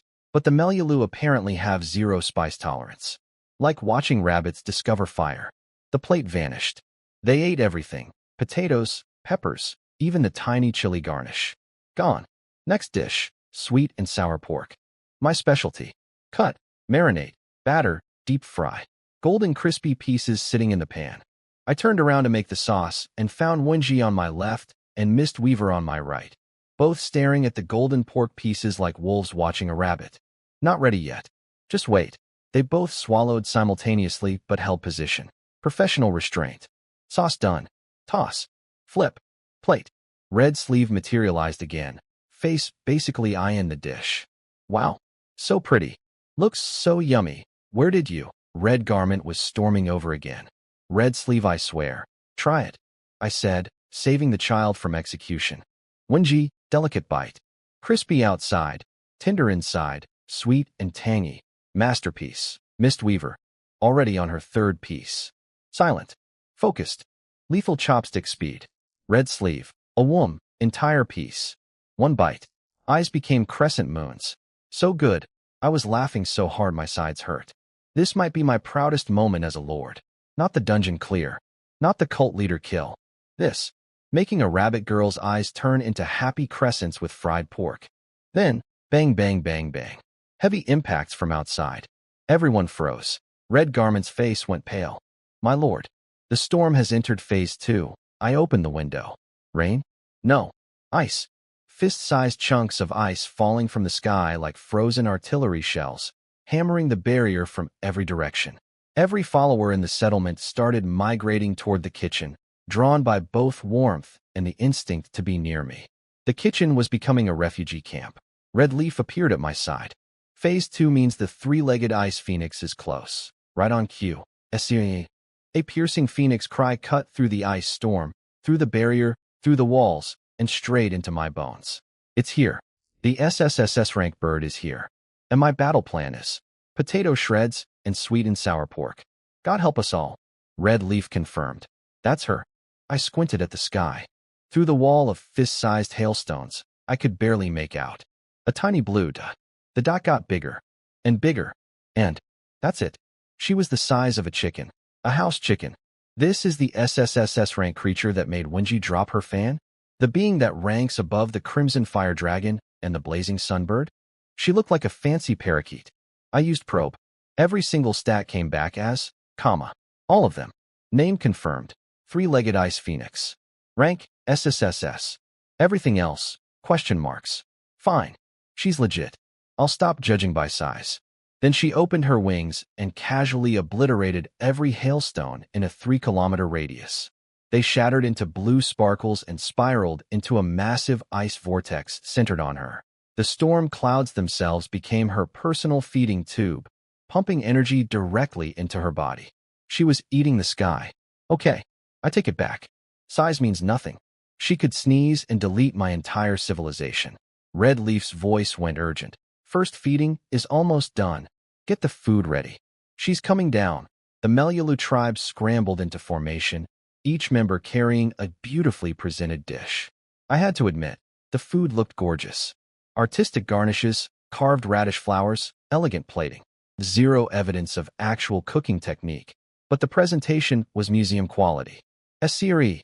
The phoenix descended through the barrier like it wasn't there and began eating. Despite being chicken-sized, she ate with the delicate precision of a queen at a state dinner. Slow, graceful, dignified, also fast somehow. 24 dishes in 5 minutes. Physics doesn't apply to SSSS rank table manners. Red Leaf bowed deeply. Was the meal satisfactory? Great Phoenix. Tiny nod. The entire tribe exhaled simultaneously. We passed the test. Then the phoenix turned and looked directly at me. Into the kitchen, where I was holding a half-eaten plate of sweet and sour pork. Lord of this realm, there are other dishes in there. Why haven't you offered them to me? Her voice appeared directly in my brain. Elegant. Commanding. Absolutely not asking. You mean this? I held up the plate. She didn't answer. She just stared at the pork with an intensity that no chicken-sized bird should be capable of. Every follower in the settlement went into combat mode simultaneously. Mist Weaver drew her blade. Whisker raised his hammer. Bears growled. Vegetables rattled. Sparrows chirped. Even the slimes puffed up. Wenji pointed her fan at the phoenix with a trembling but iron-firm hand. Great Phoenix. Please step away from our lord. The phoenix glanced at all of them with the emotional investment of someone noticing a fly. Zero reaction. Zero concern. My throat went bone dry. If she decided to fight, we'd last approximately 0 seconds. Then she just stretched her neck past everyone and pecked a piece of sweet and sour pork off the plate. Then another, and another, and another. Gone. More. I want more. So I cooked. Under the watchful gaze of an SSSS-ranked deity bird, I cooked sweet and sour pork. My hands were shaking. Wenji was sweating in -20 degrees. The temperature was below freezing, and she had visible perspiration on her forehead. That's how tense this was. The phoenix ate the entire second batch in under a minute. Very delicious. I have never eaten anything this good. Oh great. I'm glad my terror-seasoned pork meets your standards, your divine majesty. I see more ingredients over there. You can make other dishes? Make them for me. So I became a personal chef to a god bird. Red braised pork. Fish fragrant shredded pork. Kung Pao chicken. Pot-wrapped pork. Braised eggplant. 10 dishes. Every single one devoured instantly. She said, these dishes were payment for me blocking the storm for your settlement. Fair trade. You decided that. I didn't agree to any transaction. You just showed up and started eating. She flew back up. The hail returned. She absorbed it. 1 hour later, she came back. I'm tired. More food. You're tired? Your SSSS rank. It's been 1 hour. I cooked again. Another 10 dishes. This was payment for this round. You seem tired too. We'll stop here. OH, how generous of you. She flew up. 3 hours of hail. Came back. I cooked. She ate. She left. This cycle repeated for 3 days. 3 days of being an SSSS rank bird's personal chef. She ate through nearly all my earth groceries. My emergency food supply? Gone. My experimental monster feeding ingredients? In a phoenix stomach. And because the temperature kept dropping the entire time, zero construction progress. My settlement was frozen in place, literally and figuratively. Every day wasted was 1 day closer to the void thunder devourer showing up. I was being bullied. Not violently. Culinarily. This was the most polite oppression I've ever experienced. On day 4, the storm finally cleared. Blue sky. Sunshine. Warmth. I almost cried. The phoenix came down one last time. I fed her the remaining scraps without being asked. She nodded approvingly. We're done. I thought. She's leaving. She transformed into a blue streak and flew toward the sky. I waved goodbye with my entire soul. Farewell. Never return. I wish you eternal satisfaction with someone else's cooking. She didn't fly far. She landed in the forest right next to my settlement, breathed on a cluster of trees. They instantly transformed into a palace of ice. Towers, walls, courtyards, a frozen mansion materialized in seconds. Then she walked inside, into the biggest, tallest tower, and settled in. She's not leaving. She moved in. The SSSS rank Ice Phoenix just built herself a house next to my base and is apparently now my neighbor. I stared at the ice palace with the hollow eyes of a man who just realized his new roommate is an all-powerful immortal bird with an unlimited appetite and absolutely zero intention of paying rent. The three-legged Ice Phoenix didn't leave. She moved in, built herself a palace out of ice right next to my settlement, and just settled down. Everyone stared in collective brain failure. Ellie tried to be optimistic. Maybe she's just resting temporarily. 1G crushed that hope immediately. That's an Ice Phoenix Imperial Palace. She's staying permanently. 1G suggested looking at the bright side. If we build a relationship with her, she could become our settlement's guardian deity. Everyone's eyes lit up. An SSSS rank guardian? That would make my base literally untouchable. I just nodded tiredly. Because deep down I knew the truth. She wasn't staying for strategic reasons. She wasn't staying because she sensed our potential. She was staying because I made really good sweet and sour pork, and she doesn't want to lose her personal chef. I have been domesticated by a chicken-sized godbird through the power of Chinese home cooking. Anyway, the storm was over, temperature was climbing, and I had real business to handle. Tomorrow was the frontline defense war back on Earth. I needed to go today. I teleported home. Empty apartment. Parents weren't there. Called Dad. Oh, son, we're having lunch with Director May from the Military Supply Bureau. Come join us, Director May. The Military Supply Bureau? Also Department Chief Ku from the Joint War Command is here. And Director Gu from the Pharmaceutical Administration. And, I'm sorry, what? My father, the quietest, most socially awkward man in the entire Great Han Nation, is having lunch with multiple government department heads?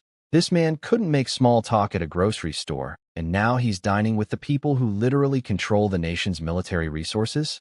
A military captain showed up in a staff car to drive me to the restaurant. A captain, being my Uber driver. Something was very wrong.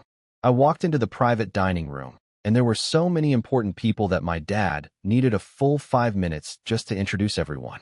Military Supply Director, Joint War Command Chief, Pharmaceutical Bureau Head, on and on. Everyone was smiling at me like I was the last cookie on the plate. I knew immediately. This was about Spring Breeze. After some pleasantries, Director May got to it. So, about those 2 wines your territory produces, I didn't even let him finish. I pulled out 1 bottle of heroin and 1 bottle of Spring Breeze and put them on the table. I was planning to find a government sales channel anyway. National level buyer means guaranteed income. Why play hard to get? Director May personally poured everyone a small cup of the pale green Spring Breeze. His hands were practically trembling. 23 years in military supply. I've handled A-rank equipment, but A-rank wine. First time, they clinked glasses. They drank. Then every single person at the table closed their eyes simultaneously. Mom and Dad looked confused. It's good wine, but why are they making those faces? I understood. This wasn't about flavor. They were checking if Spring Breeze could cleanse disaster energy. Director May opened his eyes first. Pure joy radiating from his face. Others opened their eyes. Some were beaming. Some were crying. Actually crying. Then Chief Ku slammed the table, jumped out of his chair, and started doing laps around the dining room screaming. Yes. Yes. This is it. Ha ha ha ha. My parents were terrified. Mom grabbed Dad's arm. Is the wine poisonous? Director May grabbed both my hands and shook them so hard I thought my arms would detach. Young man, your wine saved us. Saved all lords. Saved the entire Great Han Nation. Dad's knees buckled. He literally slid off his chair onto the floor. Mom was stammering. Is that a bit too much? Chief Ku wiped tears from his eyes and said with dead seriousness, not just the Great Han Nation. America, Russia, Germany, the entire world. Every lord who ever lived or will live owes this boy a debt. Mom and Dad were frozen like statues. Their brains had left the building. Then Director May explained about disaster energy. How it shortens every frontline lord's life. How the strongest defenders of humanity die decades early just from proximity to powerful beasts. How there has never been a cure. Until today. Until my wine. Mom and Dad finally understood. Mom started crying too. Then every person in that room, generals, directors, department heads, straightened their clothes and bowed deeply to me. Me, an 18-year-old kid. Please don't. I can't accept this. I pulled people back up from their bows. These men and women had fought for decades. They had disaster energy in their bodies because they chose to stand between humanity and extinction. I'm supposed to just sit there and accept their gratitude like I'm some kind of savior? One of them laughed through tears. Without your wine, I had maybe 3 years left. You bet I'm bowing. I physically restrained him from kneeling. Then Director May put on his business smile. So, nephew, you won't accept our bows. Does that mean you don't want to sell the wine to the nation? Nice try, old man. Very smooth redirect. Of course I want to sell it to you. That's literally why I brought the bottles. Every face in the room lit up like Christmas morning. Look, I'm not stupid. I knew Spring Breeze would end up being a national strategic resource the moment I saw its effect description. I was always going to sell to the government. They're the only buyer big enough to handle A-rank product volumes consistently. But I appreciate the theatrical production. Really, the tears, the bowing, the table-slamming victory lap. Great show, everyone. Oscar-worthy. Now let's talk pricing. I'd be happy to donate Spring Breeze to the nation for free, I said. Director May's face went stone cold. Absolutely not. The nation does not take free handouts from its people. We're buying 10,000 gold per gene. Deal? That's double the shop buyback price. Market rate is usually 1.3 to 1.8 times buyback. The government was deliberately overpaying me. Very satisfied. What else was I going to say? No. Then Chief Ku asked the million gold question. How much can you produce per month? 30 bottles. Every smile in the room froze simultaneously. Like someone hit pause on a video. 30 bottles. That's enough to help maybe 6 or 7 seriously affected lords per month. The Great Han Nation has thousands of contaminated frontline veterans. And that's not even counting allied nations. They tried Plan B. What ingredients do you need? Maybe other lords have them. I listed the recipe. 14 types of fruit. 6 B rank, 6 C rank, 2 A rank. Director May, the man who knows every resource in the national inventory, looked at the list and slowly shook his head. I haven't heard of 6 of these. Dead silence. If the nation's top supply officer doesn't recognize half my ingredients, nobody else will either. Chief Ku broke the tension by laughing. You're all too greedy. Disaster energy has plagued us for 300 years. You expect it solved in one afternoon? This is already incredible progress. Cheer up, everyone snapped out of it. He was right. 2 hours ago, curing disaster energy was science fiction. Now it's confirmed real. That alone is worth celebrating. The toast started flowing. Every uncle at that table wanted to personally clink glasses with me. I lost count after the 7th. Nephew, drink with me. We got home at 7 p.m. Mom and Dad were so drunk from pride and free alcohol that they could barely stand. Their son just got credit for potentially saving humanity. Reasonable response, honestly. I had 2 new items. 1, a signed purchase contract for Spring Breeze with the national government. Guaranteed income. 2, another gold combat token for tomorrow's frontline defense war. Please don't be special treatment again. It was special treatment again. I arrived at the Xiangsha frontline, the defensive line protecting Changsha, Xiangtan, Yiyang, and half of Yiyang. Got sent through the gold channel. Assigned to defense point 197. Sounds normal until you look at the terrain map. Point 197 sits in the center of a concave formation. The flanks curve forward on both sides, meaning literally every disaster beast has to get through 2 walls of defenders before reaching me. Even if something slips through, it's a couple cats at most. Chief Ku basically put me in a pillow fort and told the entire front line to protect me. I needed experience. I needed my followers to level up. The Void Thunder Devourer is coming in days. But military orders are military orders. The commentators, my old friends Zhe and Bing Bing, were doing the broadcast. Bing Bing, where's Zhou Yun? He's not in any of the top 20 positions. Zhe. Strange. Did he not participate? The front line is perfect for earning merit and attracting sponsors. Meanwhile, Su Qingxue was at position 3. The hot zone. Getting screen time, earning glory, building her brand. And me? Position 197. The kiddie pool.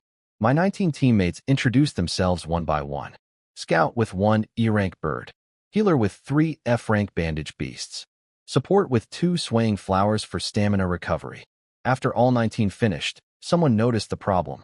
Wait, does anyone here have attack power? We're all support. How did the war command assign a 20-person point with 0 DPS? Everyone turned to look at me, the only one who hadn't spoken yet. I have 3 B-rank archers. Big brother. One guy literally tried to hug me. I dodged. B-rank. 3 of them. We're saved. What's your name, legend? Zhou Yun. 19 pairs of eyes went perfectly round. They had no idea.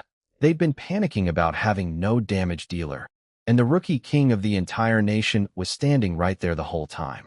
In defense, point 197. The safest spot on the entire front line. Babysitting 19 support characters. Chief Ku, if you're watching, I appreciate the love, but I'm going to starve for experience out here. My teammates recognized me within 10 seconds. Wait, the Zhou Yun, the new rookie king. I can't believe I didn't recognize him. I'm so ashamed. Cloud Bro is in our squad. We're saved. I tried to calm them down. We're all teammates here. Let's just cooperate and do our best. Everyone agreed enthusiastically. Then immediately, but why are you at position 197? You're the strongest rookie in the country. Because a government uncle loves me too much and wrapped me in bubble wrap. That's why. The war command probably has their reasons, I said vaguely. Nobody bought it, but they were polite enough to drop it. War drum started. First wave of disaster beasts hit positions 126 and 127, the 2 flanks forming the walls of my protective, concave fortress. From my hilltop perch, I could see the fighting below. E-rank corrupted zombies, about 200 per position. I summoned Red Sleeve, Red Ing, and Red Tao, 3 Melialu archers, freshly promoted to B-rank from eating giant radishes. Can you hit positions 126 and 127 from here? Red Sleeve barely glanced. No problem. Stand by. My teammates were mesmerized. They talk. Bunny girls with bows? B-rank and adorable? Wait. Is Cloud Bro planning to snipe from here? Won't that attract monsters to US? They started whispering about convincing me not to shoot. Rock, paper, scissors to decide who'd approach me. Nobody volunteered. Classic. First wave ended easily. My teammates celebrated like they'd won the Super Bowl despite doing literally nothing. If it keeps going like this, we won't even need to fight. We can just rush in during the final wave and steal a few kills. Shameless. But accurate. The commentators, Aze and Bing Bing, were confused. Bing Bing, where is Zhou Yun? I've checked every top 20 position. Aze, found him.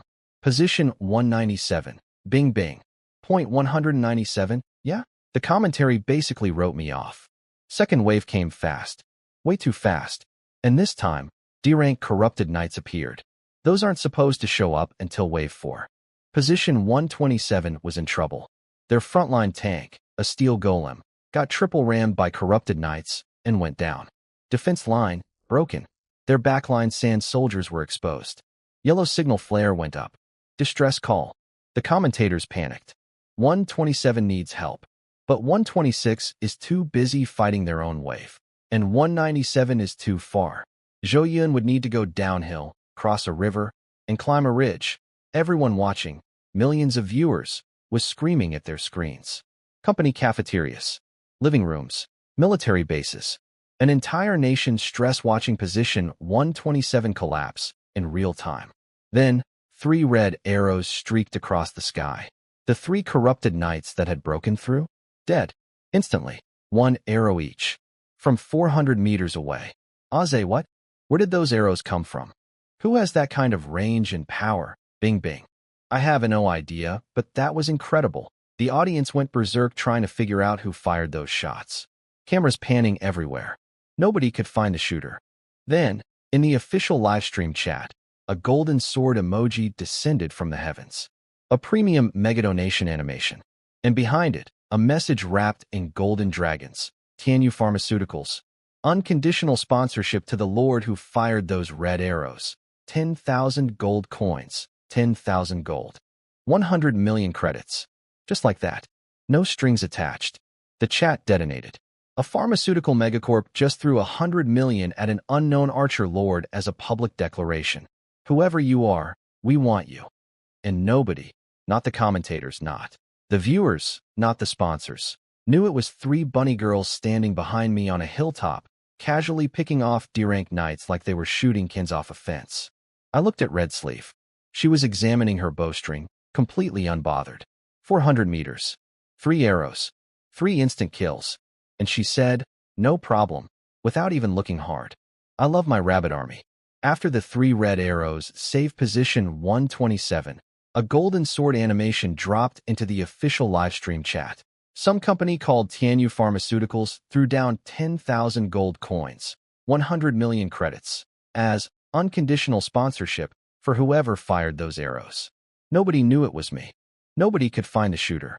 The cameras were scanning everywhere, while my 3 bunny archers stood behind me on a hilltop, completely unbothered, examining their bowstrings like nothing happened. I stopped shooting after that first volley. 3 corrupted knights down, decent XP, but continuing would have been rude. Position 127 had restabilized. I'm not about to steal their kills when they can handle it. Then my 19 teammates surrounded me. All of them. In a circle. Eyes sparkling. Cloud bro, Cloud bro, Cloud bro. Every single one said the same thing in sequence. My skin crawled. What? One of them started wiggling. So, could we maybe coordinate with positions 126 and 127? If they share their battlefield, you could shoot from here and we'd all get ranking rewards. There it is. Position rankings give bonus merit based on total kills. If my archers snipe everything from 400 meters away, our position 197, the most pathetic point on the entire front line, could crack the top 50. That'd mean 500 bonus merit per person. They wanted to be carried, and they were embarrassed about it. Hence the wiggling. Sure, go negotiate. They scattered like cockroaches when the light turns on. Pre-assigned teams, 2 groups, 1 heading to each flank position. They'd clearly been planning this for a while. At position 127, my guys arrived mid-crisis. We're from 197. We want to cooperate. Can't you see we're dying here? Cooperate with what? If you share kills, our guy will provide fire support. Kill everything. Take all the merit. Just help us. Deal. They raised signal flags. I read the semaphore. Support. Full extermination. I smiled. Red sleeve. Red tau. Red ing. Kill everything. Understood. 3 bows drawn. 3 ruby explosive shots. 3 dead corrupted knights. Position 127 went nuts. It's the mystery sniper. They're from 197, but then someone calmed them down. 1 sniper killing 3 at a time helps, but there are still hundreds of regular zombies. We need to handle those ourselves. Whoosh! A rain of red arrows blanketed the sky. Ruby scatter shot. All 3 archers. Simultaneously. 10 arrows each, covering the same zone. Total damage. 42 strength times 300% times 3 archers equals 378 points of overlapping pain per target. Every single monster died. Corrupted knights. Corrupted skeletons. Everything with a health bar. The entire wave was converted into experience points in approximately 2 seconds. Position 127 went silent. Then, what the actual? They're all dead. This legal. Level up. Red sleeve. Red ing. Red tau. All hit level 13. I turned my attention to position 126. They'd been watching. They were already waving signal flags. Support. Attack. Please. Now, ruby scatter shot. Another red locust swarm across the sky. Every monster at 126. Dead before they could swing once. Level 14. All 3 archers leveled again. Their effective range was now 46 strength times 10 meters times 1.3 talent bonus. Equals 598 meters. Almost 600 meters of kill zone. And growing with every level. The cycle repeated. Monsters gathered at 126 and 127. Took them several minutes to accumulate a decent wave. Red sleeve and the girls erased them in 2 seconds. Level up. Repeat. After the 4th extermination, the lords at both positions started having an existential crisis. The support is great, but isn't it a little too strong? These disaster beasts ran all this way just to die instantly. I almost feel bad for them. Every other position is fighting for their lives and we're sitting here. Does anyone have sunflower seeds? They started snacking. In the middle of a war. While every other position on the front line was engaged in desperate combat, positions 126 and 127 were eating seeds and watching the occasional red arrow shower like it was fireworks. The commentators were scanning the battlefield, praising the top fighters at the front positions. The pressure is mounting.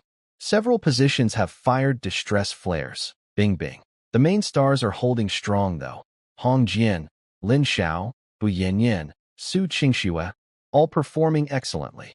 Zhe, but the mid and rear positions are struggling. Bing bing. Wait. Where are the monsters at positions 126 and 127? Zhe. Bing bing. Is someone eating sunflower seeds? Meanwhile, on my hilltop, I watched my 3 bunny archers giggling about who leveled up fastest, completely oblivious to the fact that they'd turned 2 frontline positions into a vacation resort. Position 197, the safest spot on the line, where nothing ever happens, except for the part where we're quietly farming more kills than the top 5 positions combined. Thank you, Chief Ku, for the protection. I'm making excellent use of it. The commentators were completely baffled. Zhe, how is this position also done fighting? Did the monsters just skip them? Bing bing. But all the surrounding positions are still in heavy combat. Monsters don't just politely avoid 2 specific spots. They couldn't figure it out. So they moved on. Beautiful. My invisibility remains intact. My teammates came back from their diplomatic missions giddy with excitement. Cloud bro, you nearly made those guys cry. They were so cocky when we first showed up. Then the arrow rain hit, and their souls left their bodies. I can still see their faces. Ha! They were riding the high of being associated with power they didn't actually possess. Classic sidekick energy. Then one of them got greedy. So, Cloud bro, what if we contacted more positions? Like 116 and 132. Someone immediately shot him down. Are you crazy? Those are over 1,000 meters away. The archers can't reach that far. The guy deflated instantly. But I smiled. Actually, that's doable. Go ahead and negotiate. 19 jaws hit the floor simultaneously. They had no idea how I planned to cover positions over 1 kilometer away when my archer's current max range was about 600 meters. But they'd watch me pull miracle after miracle, so nobody questioned it. A busty girl volunteered immediately. I'll go. She slapped her chest for emphasis, which was distracting. Everyone else piled on. Me too. And me. Off they went. Again, these people had more energy for running errands than actual combat. Wave 3 came and went. My bunny archers deleted everything at 126 and 127 as usual. Monster average level jumped from 1 to 3. Didn't matter. Still instant kills. Still leveling up. But my messengers hadn't reported back from 116 and 132. That was taking too long. Wave 4 arrived. Average monster level, 6. Corrupted knights now made up 1/3 of every wave. The entire front line was struggling. A purple defense array called Purple Star Recovery Formation activated across all positions, boosting stamina and health regeneration. Even with the array buff, multiple positions were getting hammered. At position 116, things were bad. These level 6 monsters have so much HP. Takes forever to kill one. My Iron Wall Battle Pig is getting shredded up front. Can you guys do something? My explosive clown's daggers are about to melt from overuse. Then they notice my people standing there watching. Hey, you. From 197. Stop standing there and help. Oh, now they want help. Funny story. When my team first arrived to negotiate, position 116 had laughed at them. Position 197? The kiddie pool? You want to help us? Go away. You're embarrassing yourselves. They'd been stalling for 3 waves because 116 was too proud to accept support from the lowest ranked position on the line. Now they were drowning. My teammates were furious, but they kept professional. Like we said, just agree to the support deal and firepower arrives immediately. Fine. Agreed. Just do IT already. Don't you have any sense of the bigger picture? My guy rolled his eyes so hard I could feel it from 400 meters away. He raised the signal flags. Red Sleeve's superhuman eyesight caught it instantly and relayed the message to me. Finally. But here was the thing. Position 116 was over 1,000 meters away. Way beyond Red Sleeve's 598-meter range. The archers couldn't reach it. Good thing I wasn't planning to use archers. I stood up and summoned 17 lightning sparrows. All of them. My entire air force. Sparkle landed on my outstretched hand. Tiny purple-black body crackling with electricity. Eyes locked on the distant position 116 where monsters were swarming everywhere. It's your turn, Sparkle. Wipe them all out. Chirp. Archers for the close positions. Air Force for the far ones. Position 116 thought they were too good for my help. They're about to get saved by a flock of angry birds they never even asked for. And they're going to like it.